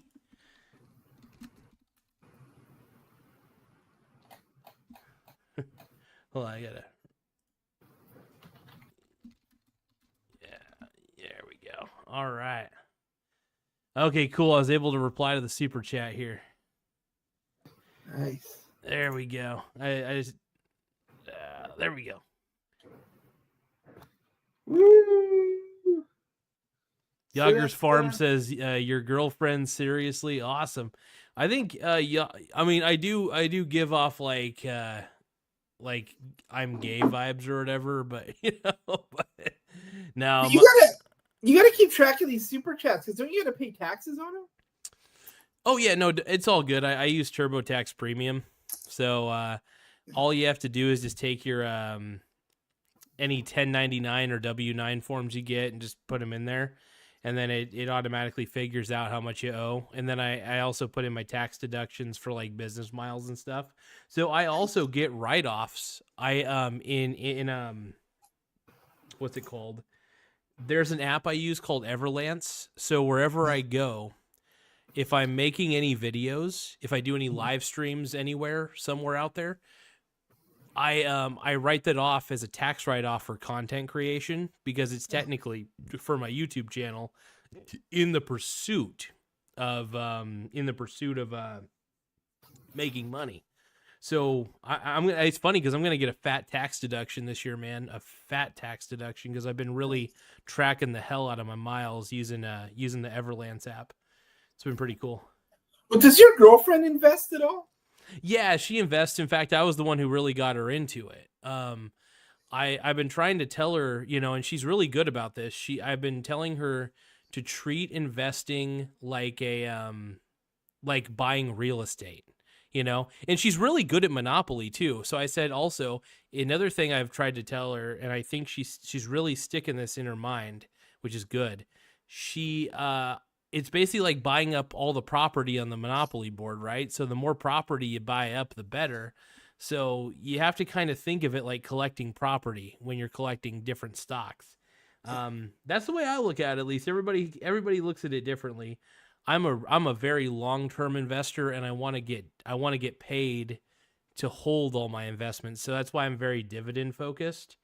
But I've got growth stocks. I've got all kinds of stocks, really. As long as it's a good company, that's all that really matters to me.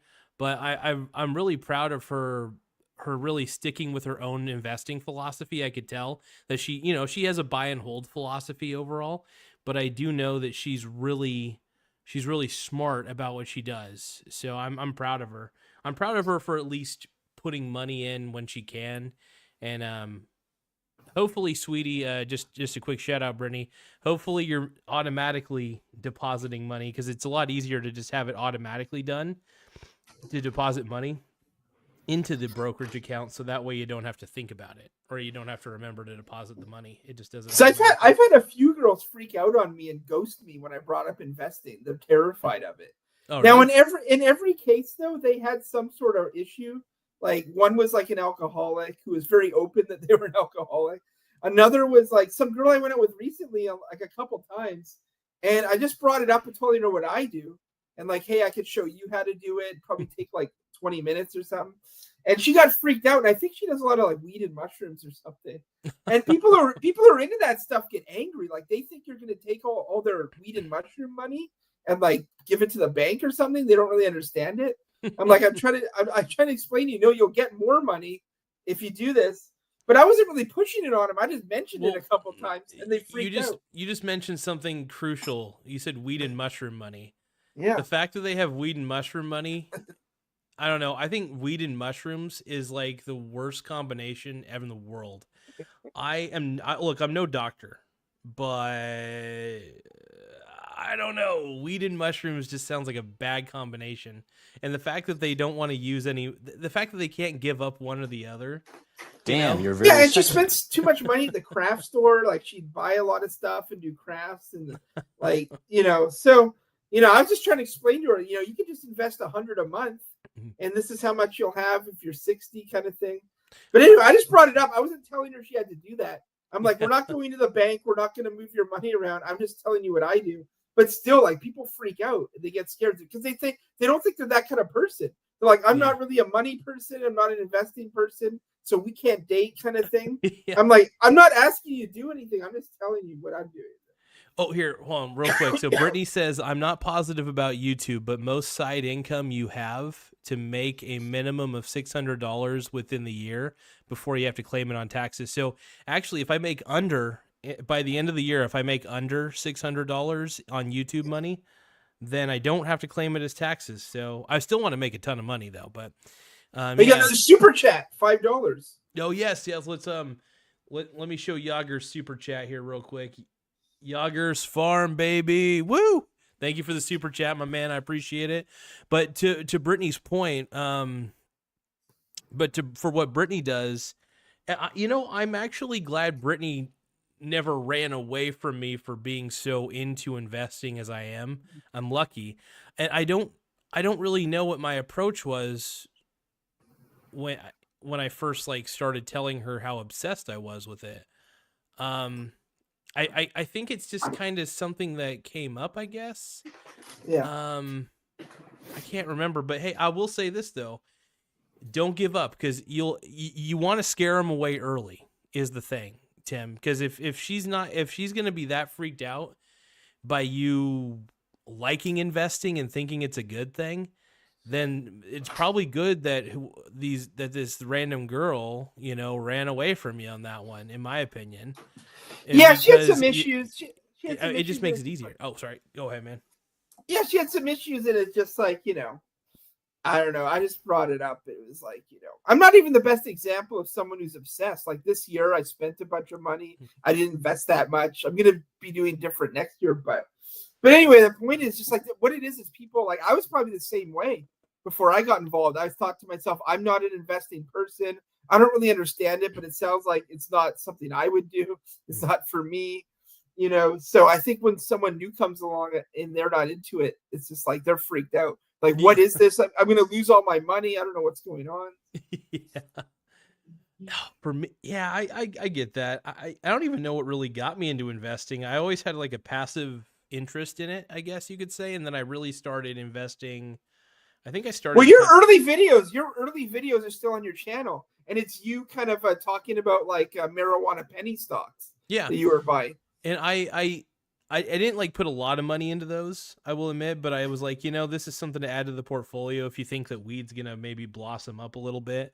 I never like telling people to go all in on something though. I think it's a bad thing. I really try to avoid that, because I think there might have been one stock I kind of early on I might have done that with, and that was kind of stupid for me to do. But but other than that, I try not to.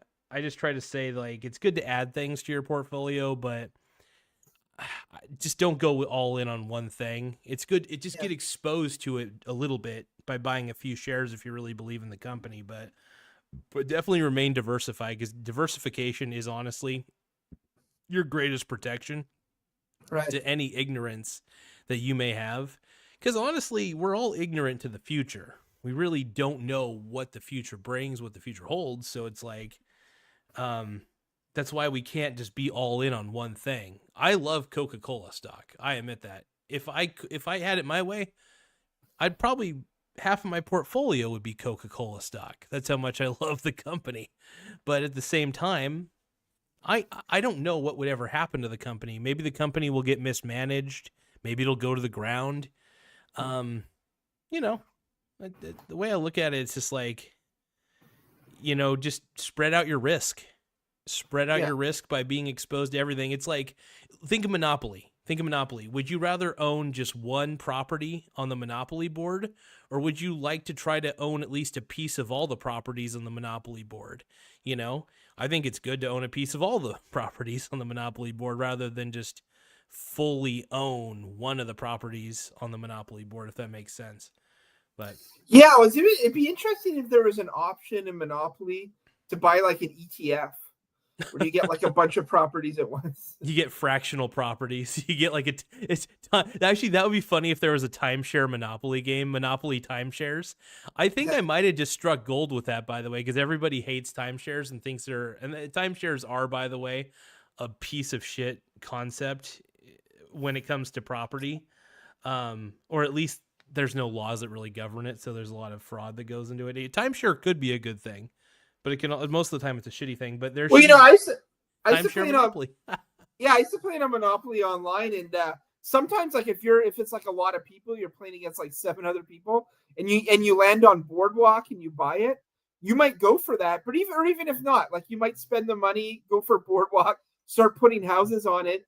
But it's very hard to win like that, because it's very hard to win with one thing that you put everything into. Someone might land on it, but even if they do, even if they pay you, they might have 20 other properties and you still got to go around the board.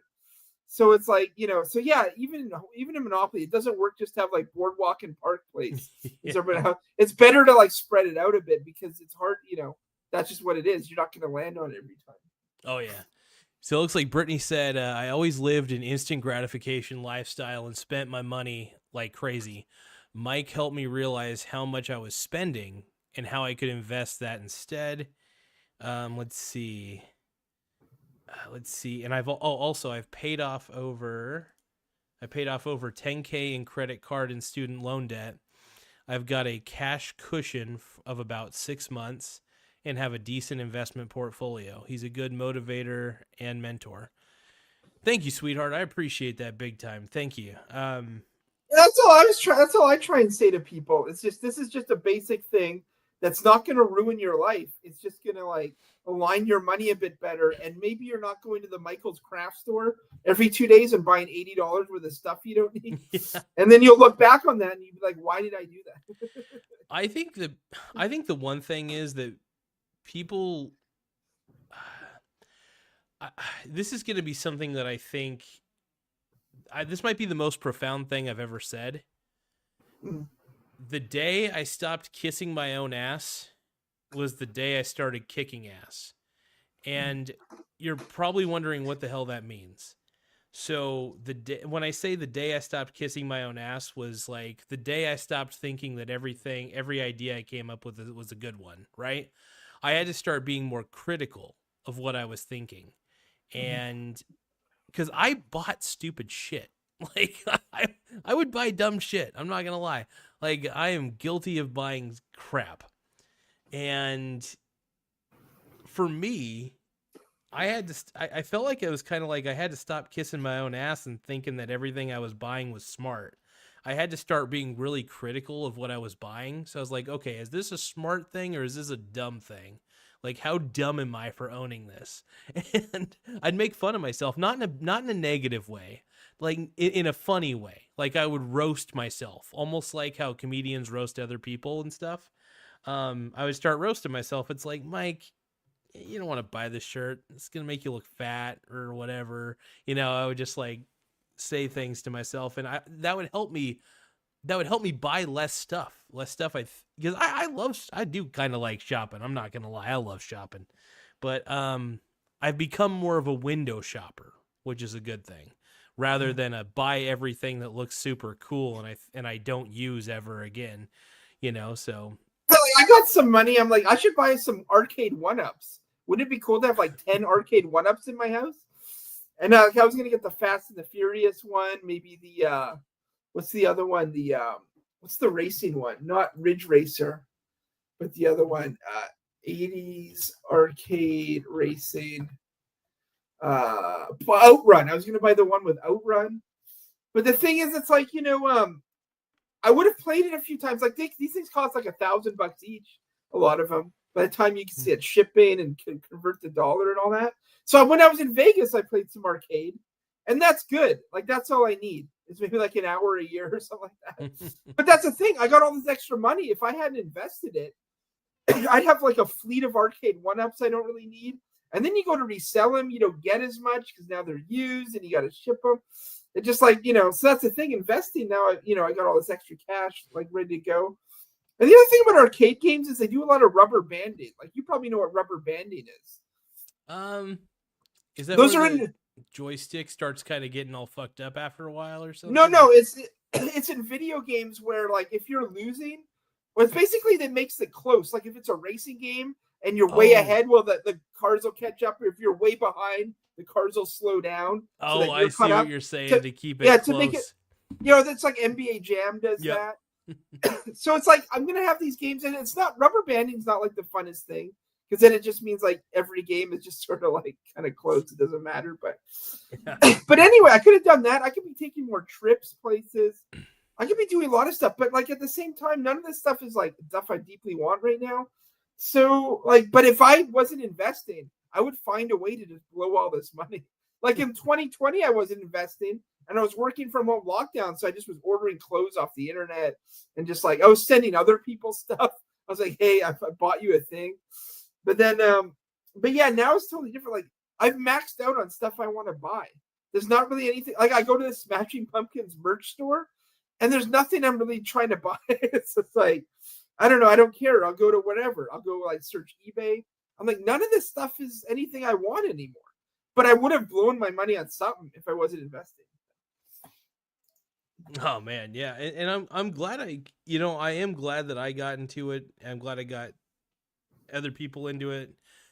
Did I get you into investing, Tim? I can't remember if I did. I think I started maybe like probably. Yeah, you started a while back. That's right. And I think I met you in 2022. I think I started in 2021. Got it. Okay, maybe I just helped encourage it or something. I don't know. Maybe my repetitive nagging about how sexy investing is, But I had no idea you had an investing channel. I just logged in because you were talking about Gavin being arrested. Yeah, and then that's how it started. Yeah. Then I looked up your videos, and it's all like investing stuff, like right when I had gotten into it. It's funny. My channel lately has become the furthest thing from investing. It's basically me loving on Donald Trump, and that's pretty much it, man. I mean, I'm still gonna go back to doing investing videos once the election's all done and over with. I'm definitely gonna do some celebratory live streams though if Trump wins. I'm pretty sure Trump is gonna win. Like. Yeah, I'd be shocked if he doesn't. Like it would blow my mind if he didn't. But I am glad. So I'm glad my girlfriend Brittany actually said all those nice things. I know she's told me stuff about that before. How I was able to, help her out and, help her like find. I can't even speak today. I guess I'm a little choked up, but I'm just happy though that she took everything to heart. Watching her invest and also her being able to get her credit card debt really chip away at her credit card debt has been awesome to me. Cause I told her, I was like, can you please, I wanted to see her really get rid of that credit card debt. So I told her, I was like, finding ways to try to pay off whatever card you can early is the key. Even if honestly, it doesn't really matter the interest rate. It does, but it doesn't. The best thing you could do is just try to pay off any card you can, any card that is, that you can just throw all your money at, and then get that one out of the way, and then go for the next one. And psychologically, it's good to pay off your cards, at least in my opinion. So MG240 keeps saying, hold on, red flannel girl now. Damn it, MG2. So MG240's in love with Anthony. So Anthony came over. Anthony's come over a few times. He's the Latino guy. And he's got longer hair. And he was wearing a red flannel. And MG240 believes that Anthony's a woman. Latinos poor Trump. Latinos poor Trump. No, it's funny though. So like legitimately MG240 thinks Ants is a girl every time. I think MG240 is just being a dick. But MG240's like, don't misgender. All right, well, Ants is a girl with a penis then. How does that sound? Whoops. MG240. Hey, have you ever heard of Jared's Epic Blaster Battle? Jared's Epic Blaster Battle? That does not sound familiar. They go to like a stadium, like a football stadium or something, and everyone shoots each other with like Nerf toys. It sounds kind of cool, actually. Well, some guy on Caleb Hammer, like yesterday or the day before, had He had a Jared's Epic Blaster Battle shirt. It was some guy who was like in massive debt. It was so funny, but I never heard of that. I had to look it up. What the hell is Jared's Epic Blaster Battle? That sounds fucking great, dude. But Holy yeah, shit. it looks like everyone grabs like Nerf toys Mhm. and they all shoot each other. And I don't know, they just run around shooting each other with Nerf toys, but man, it was funny. It was like those Nerf shooters and everything. I love Holy it, man. crap. Yeah, people got costumes on, they got eye goggles. Was that the Rizzler? He might have been at one. The Rizzler, dude. The Rizzler, dude. He might have been a Jared's man. Epic Blaster. Yeah, there's like obstacles and stuff. This guy was messed up. It was a good episode of Caleb. This guy had like all kinds of mental problems. He was like in foster care, and then they just dropped him off at a bus stop when he was 18. And Oh damn. and he's dating some girl who they don't talk because he doesn't. So he just only texts her, even if they're sitting next to each other. It's like really weird. But anyway, he had a Jared's Epic Blaster Battle shirt. He does DoorDash, and he doesn't have a driver's license. Oh, And what? And and I think he uses her car or something. Well, how do you sign up for DoorDash then? That's what they said. I guess he did it illegally. Oh, we probably used like that's so fucking crazy. Holy yeah, he just smack. does that, and he sells weed, and he did have some kind of job, but he got fired for some reason. Anyway, it was a really good episode. The more messed up, the better on the show. But anyway, I learned about Jared's Epic Blaster Battle. That's wild, man. Let's find out when the next one is. When is the next Jared's Epic Blaster Battle? August 3rd, 2020. Okay, we missed it. It was at I think it was at AT&T Stadium in Texas. Oh yeah. Okay, maybe they only do it once a year. I don't know. Have an Instagram. That's hilarious. Yeah, it's like 1,000 kids in the field. All they're in on the Cowboys field. They're all shooting each other with Nerf toys. And I thought it was funny that that guy had this shirt, Jared's Epic Blaster Battle. Oh, they have like a DJ, like there's DJs spinning music while everyone shoots at each other. But the greatest battle of our lives, Jared's Epic Blaster Battle, AT&T Stadium. Holy crap! Oh my god! Holy crap! Maybe I should share my screen for this guy. Okay. I should show you this. Here, maybe I'll do a quick share screen on Instagram. Oh, let me see if I could. Hold on, let me try this real fast. I'm gonna see if it does it give you the ability to. Yeah, let me. Okay, can you see my screen?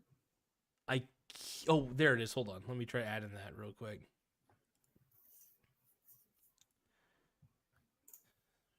Okay, hold on.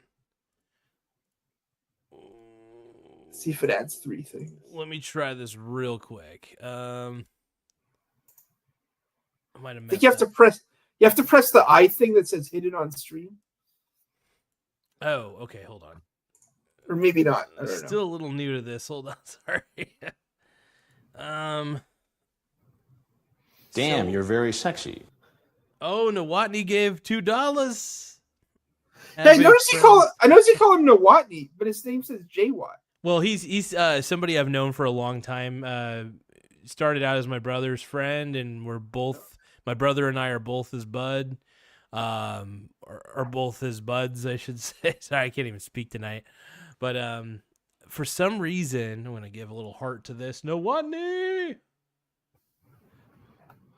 He says, have a friend this time, huh? And I was like, oh yeah, dude, my Canadian brother from another mother, Tim Smith. But yeah, I don't know if it'll let you show it or not. But hold on, let me see. So here's the thing. I think. Oh, I don't know if I could. Hold on. This is being such a pain in the butt. One moment. Oh. Okay, I have an idea. So this is an experiment. Hold on. I don't know if this is gonna work. Hold on.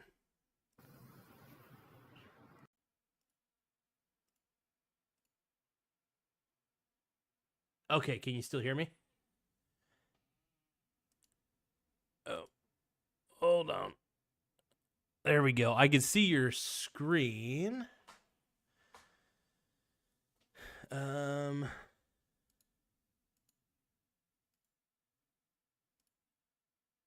can't hear you though. Oh, hold on. Can you hear me now?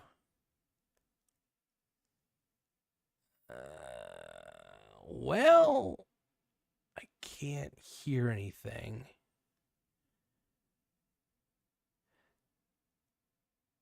Oh, weird.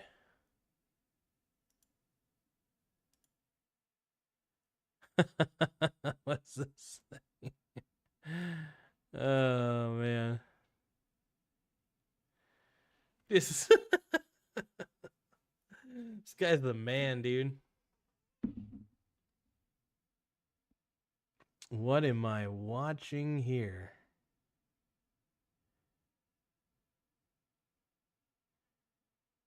This is too good. So I can't hear any volume, unfortunately. That's the only downfall, but yeah, so I couldn't hear any volume on it, but I saw what you were playing, but I couldn't hear anything. This is crazy. Yeah, everyone goes into a field. I don't know if there's teams. Everyone just starts shooting at each other. That's wild. But I don't get it. How do you know whose projectile is whose? Like it's all like you have to buy more Nerf projectiles? Yeah, that's a good question. Dude, they always seem to be improving the Nerf guns, man. Eventually they're gonna have like a Nerf AK-47 pretty soon. Yeah, this is wild. Yeah, epic. Oh, there's a kid dressed in a costume like a piece of bacon. He's got a gun. This is freaky, man. Sure, I can't find like a good video of it though, where they're actually like fighting. Let me try and find one though. Jared's epic blaster battle. Just show me a video. I just want to see a video. Everything's like a recap or something. I don't want to see a recap. Just show me them fighting. Okay, here we go. See, this looks like before. Everyone's just sort of walking around. Oh, here we go. I'm watching them fight. I see like teams, maybe. They're dodging through obstacles. There's Nerf all over the field, like Nerf arrows and stuff. Oh, some little girl just shot some fat guy. This is wild stuff. I like your description. I love your fucking description.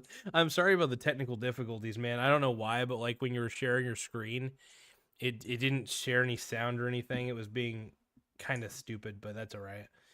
I just don't get how you win or lose at this. Like I don't understand what's going on. I see everyone in the field shooting each other with Nerf. Man, who's this Jared guy? He looks creepy. I bet that'll be the next scandal. Jared from Jared's like blaster battle. Something will go haywire with him. Like him and Tim Waltz had something like underground going on. Oh man. Oh, also everybody, by the way, huge shout out. I always like to shout out my boy Nowotny and any venture my man's doing. So he's got a page, and I think that you saw this page actually, this store, last time, Tim, when you were on. I think you were on the chat last time. I can't remember. Yes, you were actually. You were talking about the gamer, like I don't know, like gamer girl panties or something like that. Gamer. Oh, panties. is he the guy with the store? Yeah, gamers. Actually, hold on. Was it Gamer Revolt? Yeah, Gamer Booty. Oh, Gamers Revolt or something. Yeah. Yes, Gamers Revolt. There's a link in the description of this video that if anybody wants to take a look, my boy Gamers Revolt on Etsy. If you guys get bored, go to Etsy and look up Gamers Revolt, or I think you could just look up Gamers Revolt on Google and it should show up. And I also believe gamersrevolt.etsy.com is another way to get to the store. But yeah, check it out. He's honestly got some tight ass designs. And also my store, my Teespring store, should be showing up on videos now too. So if you guys see any of my gay ass stuff, make sure you don't buy it. Don't buy any of my shit. Don't buy my shit. Buy Jordan's shit. All right. Jordan's shit actually Jordan's designs look way better than mine. Mine are some BS designs. You say you have a Teespring? Yeah, Teespring account. Yep. It's Garza brand at No, Garzabrand dot creator spring. I can't even remember the URL for my own thing. Yeah, but I don't see it anywhere. Yeah, it's not. I don't think it's showing up on my YouTube channel just yet. It said it takes about 48 or 72 hours to fully sync onto the videos and stuff. So it may take a little bit of time, but I'm eventually gonna set it up. I got some mugs that just basically trash Bitcoin. It's just basically a couple mugs with some designs. Let me try to remember what the URL's called. I know it's just Garzabrand. It's like creatorspring.com or something like that. I don't remember. It's all right. The designs on my website on my Teespring account are fucking trash. So. I was thinking of ordering a PPCE and Teespring like hoodie or something. Why don't you I can't decide which one though. He's got like 3 of them that I really like. But why don't you go to his site right now? Just type in PPCE and Teespring and tell me which one you like the best. Oh, okay. Hold on. Let me see. PPCEN Teespring. Teespring, and it'll come right up. And he's got T-shirts, hoodies, and stuff. But tell me which one. He's got Thug Life Investor. He's got Stacking Dividends. Oh, here we go. Dude, he's got a pretty pimp page. Yeah, tell me what shirt you think's the best. Oh yeah, by the way, mine's garzabrand.creator-spring.com. So if you do look up Garzabrand, you should be able to see it. But let me see here. So dividends all day, every day. Stacking dividends. Fuck yeah. I like these designs. Damn, I might have to steal a few designs from my boy. I might have to, the best artists steal. That's the old adage is the best ones steal, man. Oh, Funny Business says you see the Vance Rogan interview. I'll let Tim. I saw it. Oh, you saw it? I only saw a little bit of it. I didn't see enough of it to make a full judgment or anything. But you know what's funny is like maybe Trump's the one who started this actually, but like Vance like swears a lot. Yeah, and that was never really something that was accepted like up until really Trump. Yeah, and like even then, it's not something Biden really did, or so it's not something Hillary really did. Like sometimes something would leak. It sounded like someone was swearing at someone, but Vance is just like he curses all over the place. Yeah, so what do you think of these shirts? What's your favorite color shirt? Like out of I might do it because black's kind of plain. I might do like the navy blue dividend, maybe the dividend investor hoodie with the arrow pointing out. Yeah, let me see here. Oh, this is pretty pimp. A dividend queen. They also have a dividend king. I think on page 2 they got, or one of the pages has a dividend king somewhere. He's got some pretty good shit. I like the PPCEN mug. That's pretty tight. The dividend king T-shirt's not bad. I'm trying to remember what PPC stands for. It says for pay per click. It's like a form of online marketing because he used to do that. Oh, okay, that's why he's PPC. Yeah, I was always okay, and it's funny. It never really clicked to me that when he had PPCEN as his name, it never clicked to me that he was talking about pay per click because I've seen that acronym a million times, but it never clicked to me that he was referring to pay per click marketing. That's funny. Yeah, his real name's Ian Lopuck, but he started doing some pay per click marketing, so he kept it. But I do like his videos though on dividend stocks. They're really good. I almost felt like I was sounding like Jordan Peterson there for a second. I was like, he really has some great dividend stocks, and sometimes I cry when I see a really good stock that's undervalued by the market. Oh my god! See, I'm torn between the Stacking Dividends T-shirt and the Dividend Investor navy blue hoodie. I'm looking through these right now, man, and I'm kind of like. Dividends all day, every day is good too. I can't decide. I do like the Thug Life Investor one though. Oh, you like that one? I like the Thug. I don't think he only has them in black though. It looks like maybe. What about a Midnight Navy Stacking Dividends tee? Maybe I should get that. How much is that? That's $34 Canadian. Where's that Stacking Dividends one? Let's see. I see the stacking one at the top, so it says stacking. If I click Stacking on dividends. Oh, here we go. It comes in blue. Okay, I didn't see that. Okay. Stacking dividends. Yeah, Maybe the I should put stacking that one. dividends one's pretty tight, dude. That one's pretty sweet. I'd probably go with that one. I'm excited though. I actually, now that I know that my Teespring account can be advertised on my YouTube channel, I'm actually going to put a little more work into it, because I really didn't put that much work into it at all. But now I know that I could sell merch, so I might make some clever shirts. I really don't want to make any like Michael Garza show specific shirts. I just want to make shirts and mugs that make fun of shit. You know what I mean? Well, there's a website this band I like uses, and that's their whole thing is like funny T-shirts and stuff. Yeah. And they got like 1,000 of them, and they probably do pretty good. I can't remember what it's called though. I have to look it up again. But oh, and if you want to, by the way, yeah, like I said, it's Garza. So it's Garza brand dot creator dash spring.com. And so it's just like, it says like ppcen dot creator. Yeah, I've been to this, but that's different. This isn't Teespring, is it? Yeah, it's Teespring. Yeah, creators. Oh, okay. Yeah, it's still Teespring. It's just oh, okay. Yeah, it yeah, just I've been goes to by this Creator Spring for these. But you've seen my store already? Yeah, I've seen it. Yeah. Let me look at the accessories. I like the stickers. I'm gonna be doing a little bit of a purging of some of the products, some of the designs I think that are kind of not as good as I thought they'd be. I'm gonna try to make it a more minimalist store, like where it's only like T-shirts and mugs. Basically, it's gonna be T-shirts and coffee mugs, and that's gonna be it. It's gonna be T-shirts and coffee mugs with clever designs. Nice. And what's gonna be worse is the T-shirts that I'm going to have on there are going to be only blue T-shirts. I'm going to try to keep it to one color just to piss people off that are going to be like, hey, wait, every T-shirt is in blue. Why is every T-shirt in blue? This guy sucks, because I wear blue all the time. So I want people to dress like me.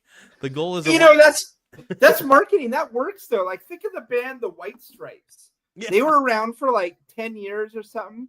They wore 3 colors: white, black, and red. Yeah. That's it. Nobody gave them shit. I mean, people gave them shit, but when they got famous enough, they didn't give them shit anymore. I wear the same blue shirt every day. It's not the same. I have 7 of the same pair of the same color shirt, but everybody thinks I wear the same exact shirt every day. That's right. I just love the color blue, and it takes so much. I want to, just like Steve Jobs said, I want to try to. No, was it Mark Zuckerberg or Steve Jobs? It was one of them. They basically said that like, hey, I want to take one choice out of my day that I have to make. You know what I mean? One, or at least make it to where I don't have to like think about like. For example, it's like, do you want to spend 10 minutes or 5 minutes out of your day trying to figure out like what shirt you're going to wear today? Or do you just like know what you want to wear like all the time of like the style of shirt? You know what I mean? Like, ooh, do I want to wear the red one? Do I want to wear the black one? You could just be like, oh, I got primarily blue shirts. I'm just going to wear this blue shirt and call it good, Kevin O'Leary owns like 50 of the exact same suit and tie that he wears all the time. Yes. Trump does the same thing. If you notice, Trump always has that same blue suit and the same red tie. He has like the same look all the time. And it's actually brilliant, dude. And I think it keeps people, I don't know what the term is, but like there's a certain, it makes people feel more familiar with you every time they see you, I think. Yeah, branding's a lot about repetition if you're trying to like brand something. So. That's why I'm glad I wear this fucking stupid blue shirt every time I stream. But that's the thing, same with politics. It's like, like people get caught up in like what happens every 5 minutes on Twitter, or like every little thing. Like Tony Hinchcliffe makes a joke, Biden says something about garbage. Like it's all these little things, but that's not what gets like a candidate over or wins an election. It's more things that are like really broad. Like if it's like, someone wears the same thing every time. It's more someone's general sort of like impression you leave than it is anything specific. Like same with brands, if like a lot of marketing, like Coca-Cola or McDonald's or any of that, it's very kind of broad. It's very like, sometimes it'll just be one catchphrase. Like Arby's is like, we got the meats. Yeah. Subway, eat fresh. It's just 2 words, but you say it over and over for years, and then that becomes your thing. Like that's like no one knows what the new sauce is at Subway. No one cares that they added a new cheese. But like in terms of marketing, it's eat fresh. That's all that sticks Yep. in your head.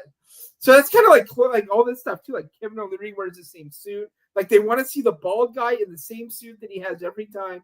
Yep. Like, you know, that's what it's like. So yeah, like, stuff like that's good. If you can wear the same outfit every day, that helps you like commercially. Yeah, and I think that could be one of the reasons why more people seem to be I wouldn't say sticking around, but like, you know, I'll have a good amount of people who stick around.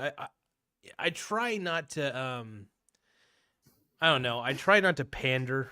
I really don't. Like that's the one thing that scares me. I'm afraid I might pander a little bit to the audience. I don't want to do that. I'll simp a little bit. Don't worry. I'll simp a little bit to the audience, but you know, I don't know. It's fun though. You know what they had? Did you see you know how they have those things where they'll put someone in the middle of the room and then with 30 chairs around them and people debate them? Dude, I saw. Okay, did you see that one that just came out today? It was with Destiny. Yeah, I saw most of it. Dude, I left a comment on that video and I said correction to the title. One Democrat surrounded by 25 Democrats who are pretending to be Republican. I watched some of that video and I was like, these are all they all remind me of these soy boy Democrats that are arguing with Destiny, and I'm like, wait a minute. Destiny... No, it was weird. It was weird. Some of them were transgender, a bunch of them were gay.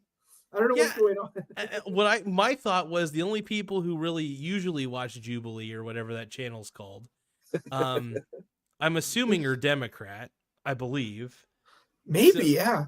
And I think what happened was they heard that, oh, hey, we need 25 Republicans to sign up to debate Destiny. And then all these guys were like, oh, I'll pretend to be Republican and make Republicans look really bad.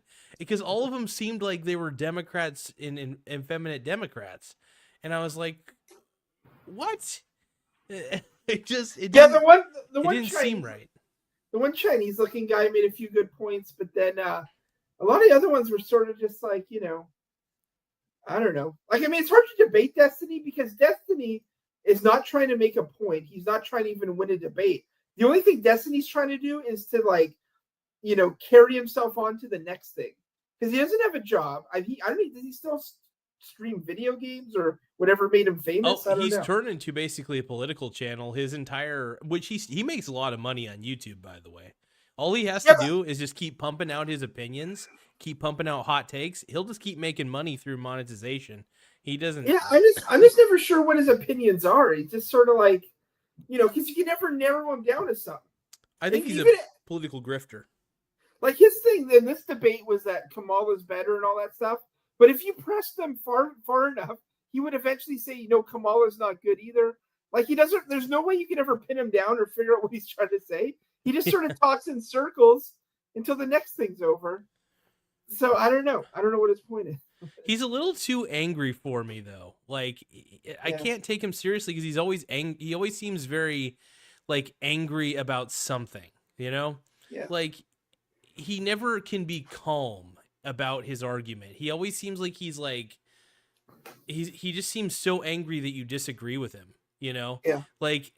And it's tough to argue with people like that because I don't get me wrong. I get angry sometimes when, like, I'll admit there are people who disagree with me that I'll get angry at them, but I just feel like they're just being disingenuous to the point where I'm just like, I just start getting so mad that I'm like, fuck you, fuck you. But like, well, Destiny's whole thing in this debate was the border bill that got nixed or whatever. And he's like, well, if everyone was serious, they would have done this border bill. It would have put more agents on the thing. It's like all they would have done is just illegal, you know, they would have legalized all the illegals and then brought in another wave and legalized them too. That's what like this border bill was going to do. Plus it sent money to the Ukraine, but he was really into this border bill. He's like, well, you know, this border bill is amazing. We need more agents to handle the cases. It's like, no, you don't understand. Like, we don't want any more asylum seekers. We don't care what the laws are. So he's just like, his point is that like, well, there's all these, because someone made the point, well, you know, these asylum, you're allowed to seek asylum for like if you're being racially persecuted or gender, something like that. But you can't just seek asylum because your country's poorer than the United States. That's not, but that's what these, you know, asylum seekers are doing. But then he didn't really have like a comeback to that. He just sort of like, well, that's why we need to fix the system. But he just sort of like his points don't really go anywhere. There's no beginning or end to them. he just kind of keeps talking till it's over, and that's fine. But it's just like, the reason I don't pay attention to him is because I don't learn anything new. Like, I mostly just follow stuff that I learn new things from. I don't learn anything new from Destiny. So, but I don't know, it's kind of funny just have people like, he's kind of a waste of time. So it's just people talking. Like when Ben Shapiro was on there, okay, at least he has a point, and whoever's against him has a point. They can argue it, but with Destiny, it's just nobody has a point when you're arguing with Destiny. Freaking, I don't know. There's just something about Destiny that just rubs me the wrong way. I can't quite explain it. The first time I watched him, he seemed a little bit annoying, and I was like, okay, I'll give him a chance. And then progressively, more and more, the more I see of him, the more annoying he gets. Like, to the point of like, I think he knows that he has to know his opinions are stupid. And I think he's just trying to challenge himself to be more, I don't know. Like I can't explain him. He's just kind of unlikable. You know how I was saying how, like, with Donald Trump and Kamala Harris, at the end of the day, it's going to boil down to likability. Which one of the two is more likable? Well, Jacob Wool, he doesn't really post much anymore. He's been banned off everything except he has a Telegram account where he only posts like once every month and a half or something. But he made the point, like, here's how elections work. He showed a clip from WWE of like the Undertaker getting attacked by like I don't know, some Saudi guy. It was when it was in the Middle East, like war was going on or something like that. Then the crowd's all booing, and then someone does a run-in. And he goes like, look, if you don't understand this clip, then you don't understand how politics works. Because politics is basically on the level of pro wrestling. Because you're trying to get like 80 million people to vote for you. Yeah. No one's gonna sit there and read your tax. Like 2% of those people are gonna sit there and read your tax plan, in your housing plan, in your immigration plan. So they're just looking for like a general impression of what they get when they like see you talk. Is basically it. So. Oh man, yeah, and like I said, it's like it's still likability, because a lot of people don't. It's funny. A lot of people, when they're voting, they're not. They say they're voting for policy, right? They say they're voting for a better vision of America, blah, blah, blah. But I really do think it boils down to who can they tolerate more as president? Who do they like more? Who just seems like a better person out of the two? Like me personally, I just like Trump because I think he's got really good policies.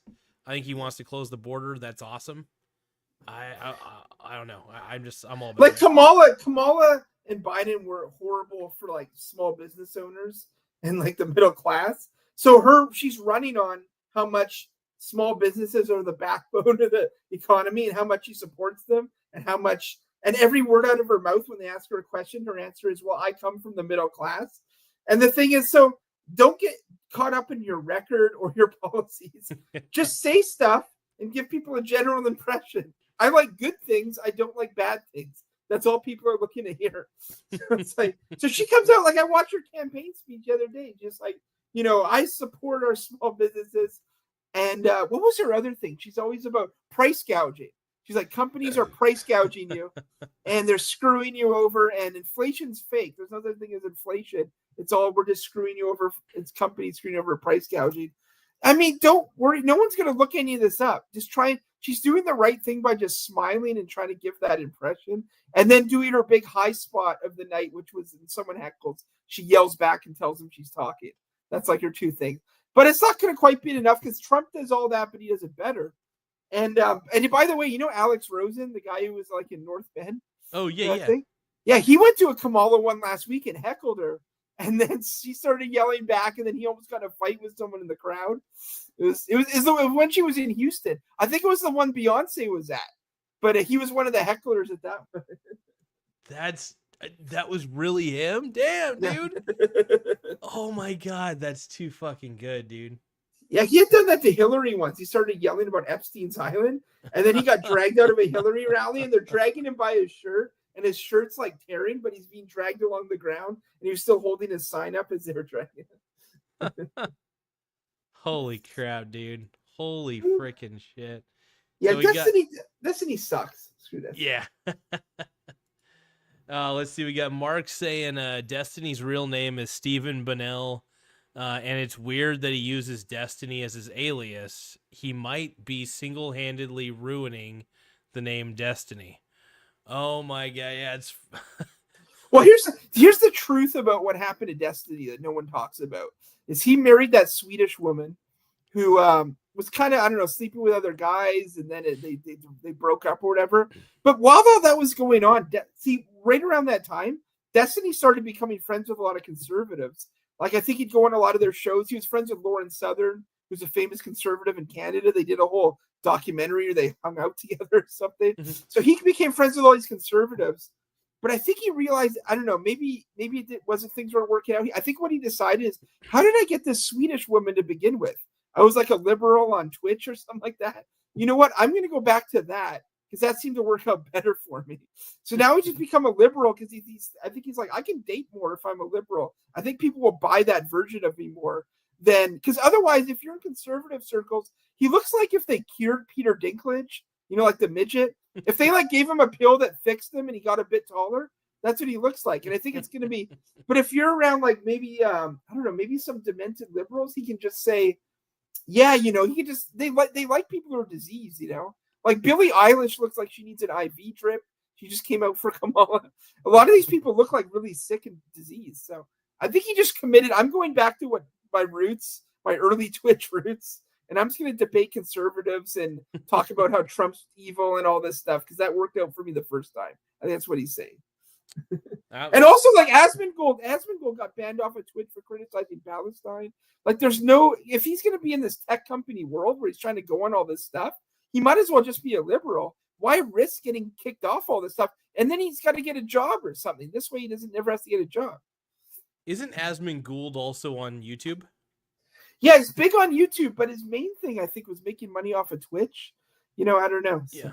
I think he should, honestly, I hate Twitch so much. I tried doing Twitch on the side, and I fucking hated it. I don't know how anybody can tolerate that platform. It is, maybe I'm old. I don't know if it's because I'm old and too dumb, but like, I think I like TikTok more than I like Twitch, and that's saying something. That is saying something, because like, Twitch, I don't know. I don't know what it is about Twitch that just frustrates the shit out of me.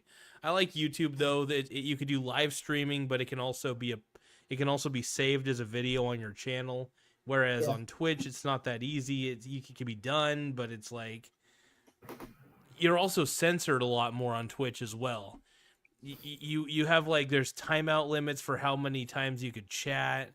There's just so many restrictions. Whereas YouTube doesn't have as many restrictions, and that's what I like about YouTube. Is it still has restrictions, don't get me wrong, but it doesn't have as many annoying ones as Twitch does.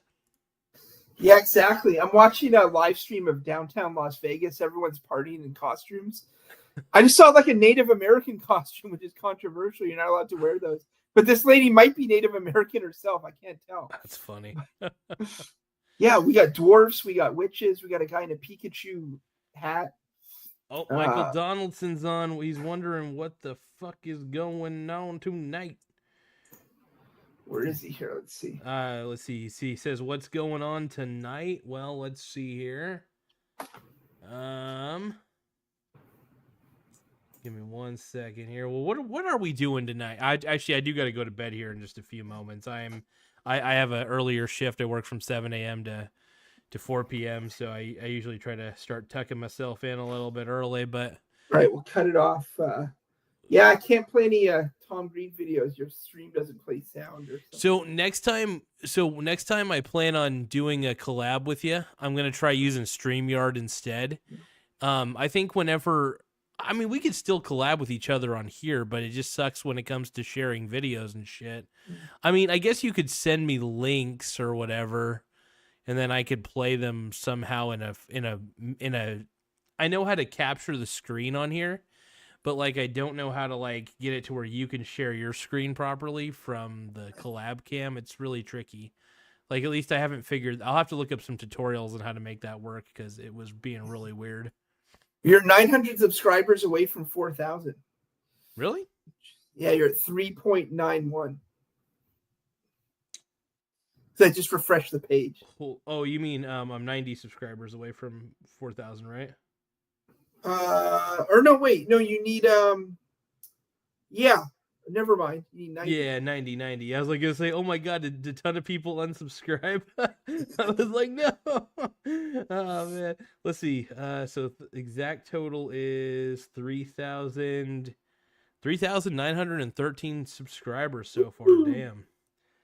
Nice. All these I ended up chopping up the JD Vance Joe Rogan video, and I used the AI video editor. I chopped it up a little bit, and I posted some of the clips, and they're doing really good on the shorts, on the YouTube shorts.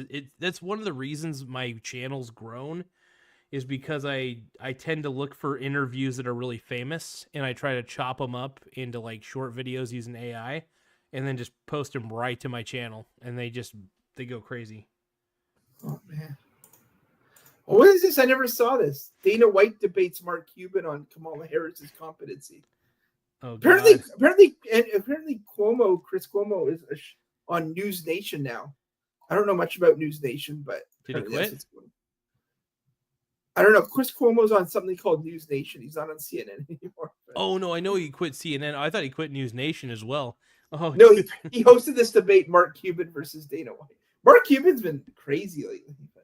Dude, Mark Cuban has become a lesbian. he's now he has those lesbian glasses. Not dissing lesbians, by the way. I just want to let everybody know out there. I'm just saying that there's a certain look that you have nowadays if you want to scream that you're a lesbian, and Mark Cuban has become he's become a lesbian. It's all right. Oh my god, I'm looking at this Vegas stream. I can't tell if I think this is a costume, and I think she's going as a lesbian.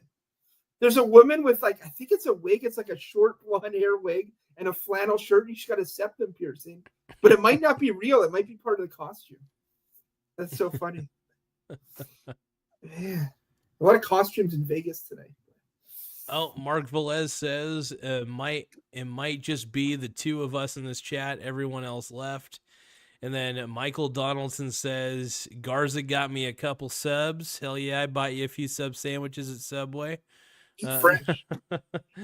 Oh man, now hey, everybody who's still on the chat right now, or anybody who's watching, subscribe to Michael Donaldson on the YouTubes. You see when is Jared Fogle out of prison? That's actually one of the search results my brother said he's been looking up frequently. he said he remains incarcerated as of 2024. Oh really? Let's see. When is he supposed to get out? Let's see. I think he's supposed to get out. He must serve 13 years before eligible for time off. But when did he go in? I don't think it's been 13 years. It's been a while, man, since all that crazy shit happened, man. When is Jared Fogle's release date? He was sentenced in 2015 to 15 years.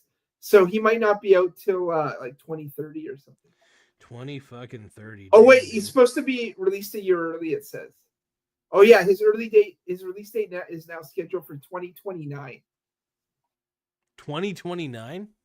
Yeah, it says another 5 years. Damn, I was hoping to get Fogle on an interview. Trying to get Jared Fogle interview for the show. Could you imagine if I got Jared Fogle on this fucking show? Oh, man. You know who's gonna get him? You know who's gonna get him is Piers Morgan. He's been having every freak in the world on lately. Dude, if he has Destiny on, he'll have he has Destiny on, so he'll have anybody on. He has that one crazy woman that's on there all the time. What's her name? She's like this liberal girl. She's can't remember what her name is, but I think you know who I'm talking about.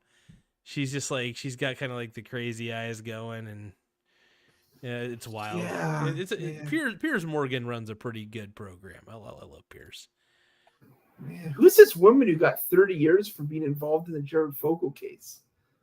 It was the wife of because Fogel had this other guy who worked with his charity who got the same charges basically as Fogel got, and this is his wife.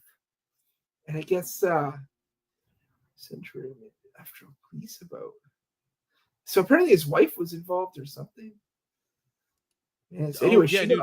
So I ended up watching the Fogel documentary, by the way, with my girlfriend. We watched that about I think a year ago, and dude, it was dark.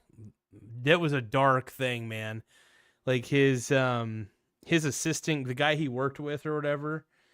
Man, that guy was into some weird fucked up shit. But Jared Fogle was into some weird fucked up shit too, dude. It was the whole situation was weird.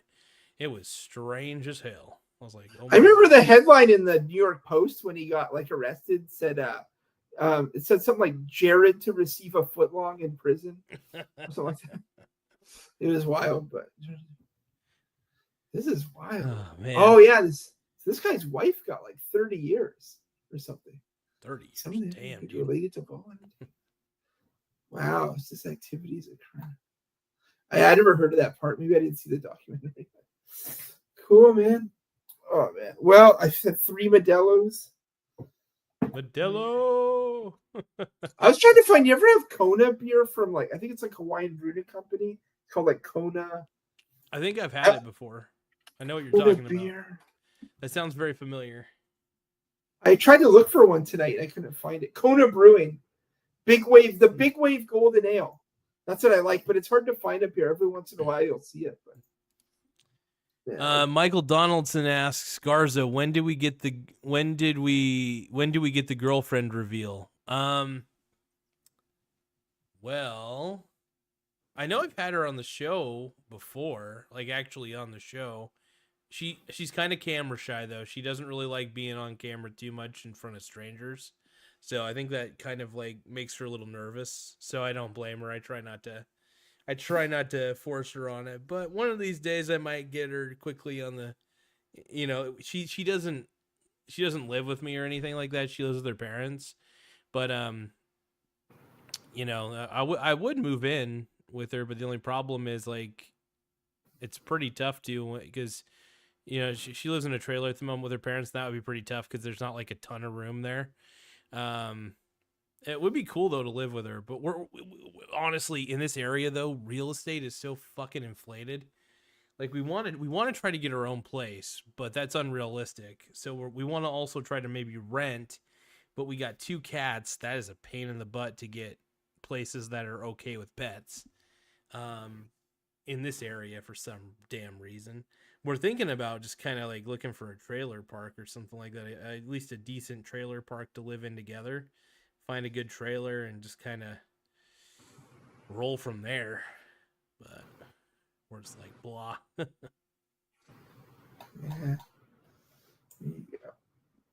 Yeah, you gotta get more people on the show. You gotta get some of these like this farm guy, or I don't know, maybe bring some people on. That'd be funny. We can get Yager's Farm on here one of these days. That'd be cool.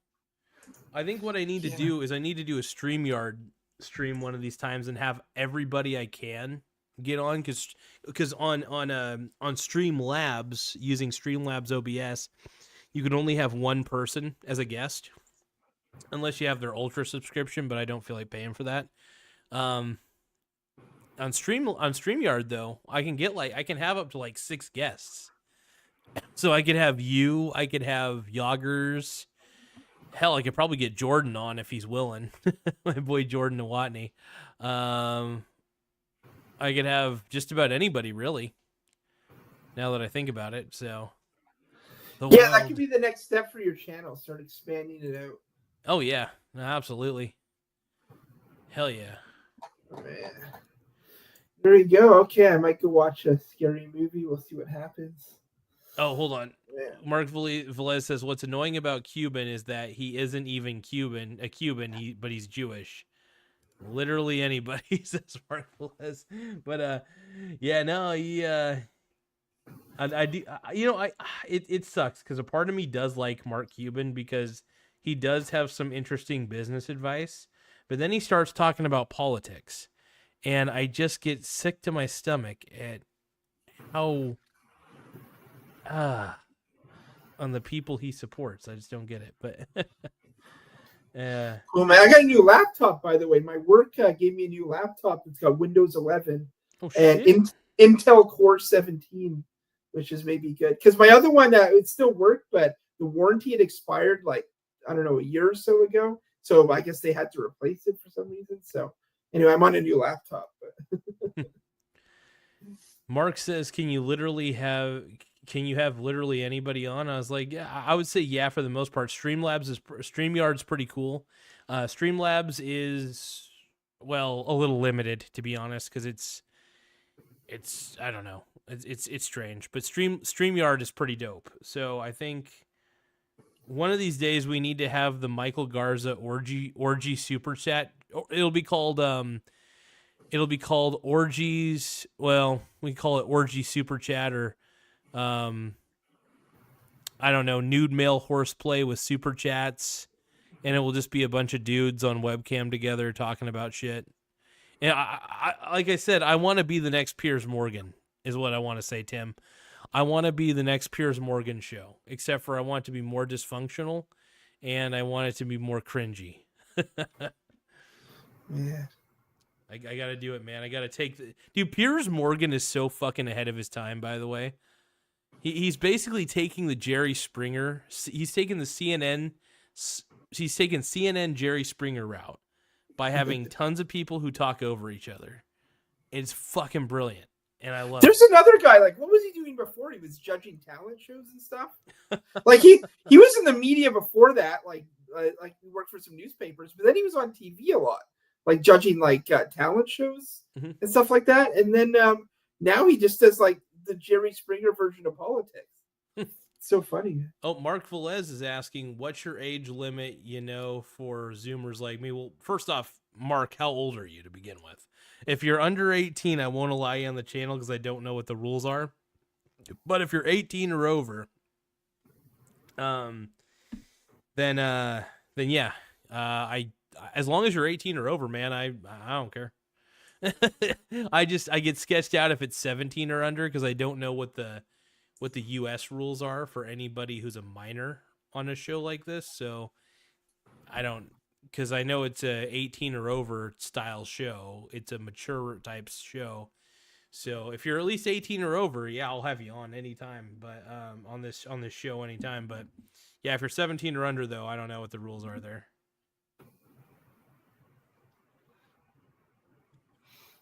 Yeah, I don't know. I remember one time, I can't remember what the website was, but it was this early YouTuber named Papinia Stewart. I don't think that was her real name, but she did some crazy comedy, like some crazy. Her most famous video was something about, I don't know, something about England, and she would pretend to be really dumb and confused, and then she did like she was like a big pro-Trump person, but she had one of the funniest tweets ever though, or she retweeted.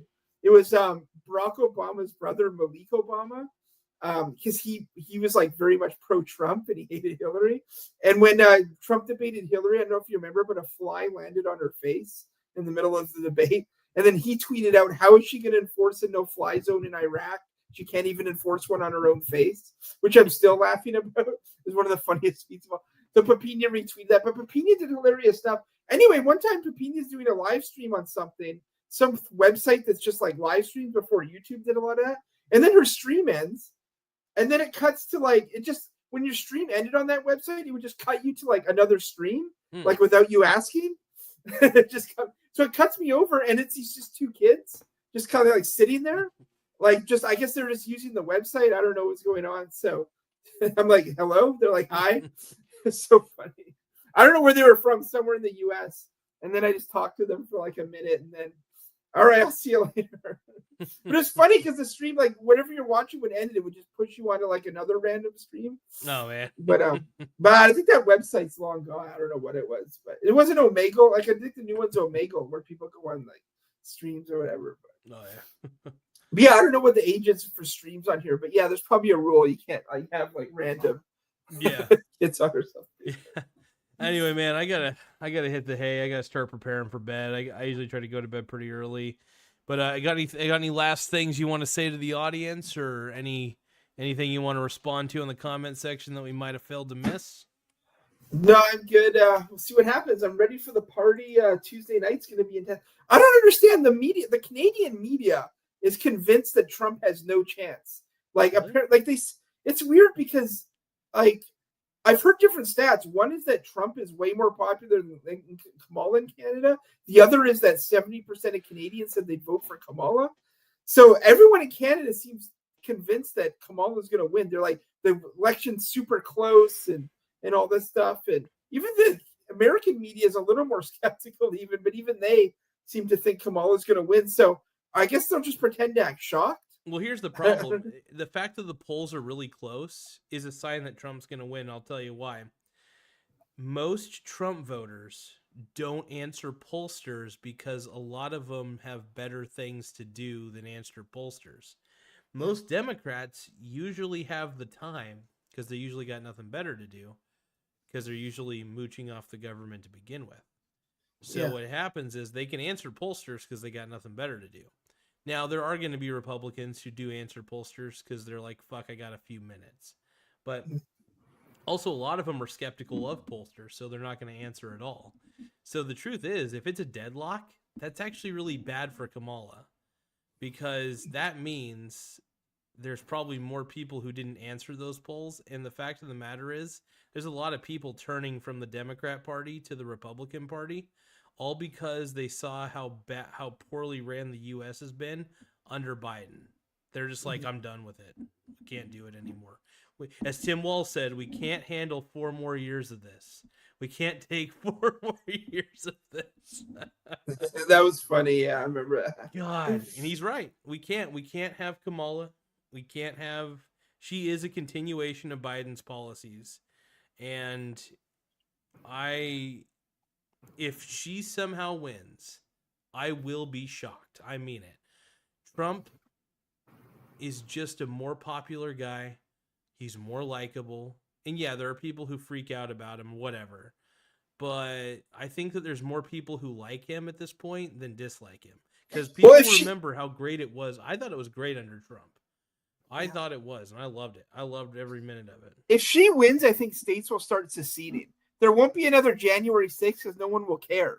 They're going to be like, we don't care anything about watching anymore. We're done. We're not going to be like, ran by this idiot. Like Texas might like line up with Florida and a few other states and break away. And I think the northern states, we'll just say, who cares?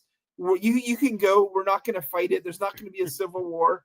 I think states will just start to break up and be like, all right, see ya. But we're not doing this. We're not doing Kamala. Yeah, I think that's what'll happen. So.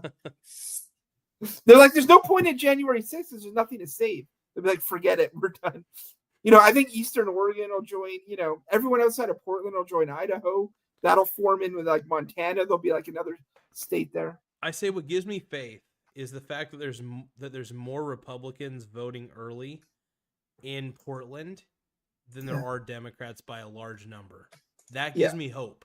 Because if a blue state like Oregon is now questioning whether Trump actually might take Oregon, because there is that possibility, by the way, that he may be more popular in Oregon than people realized.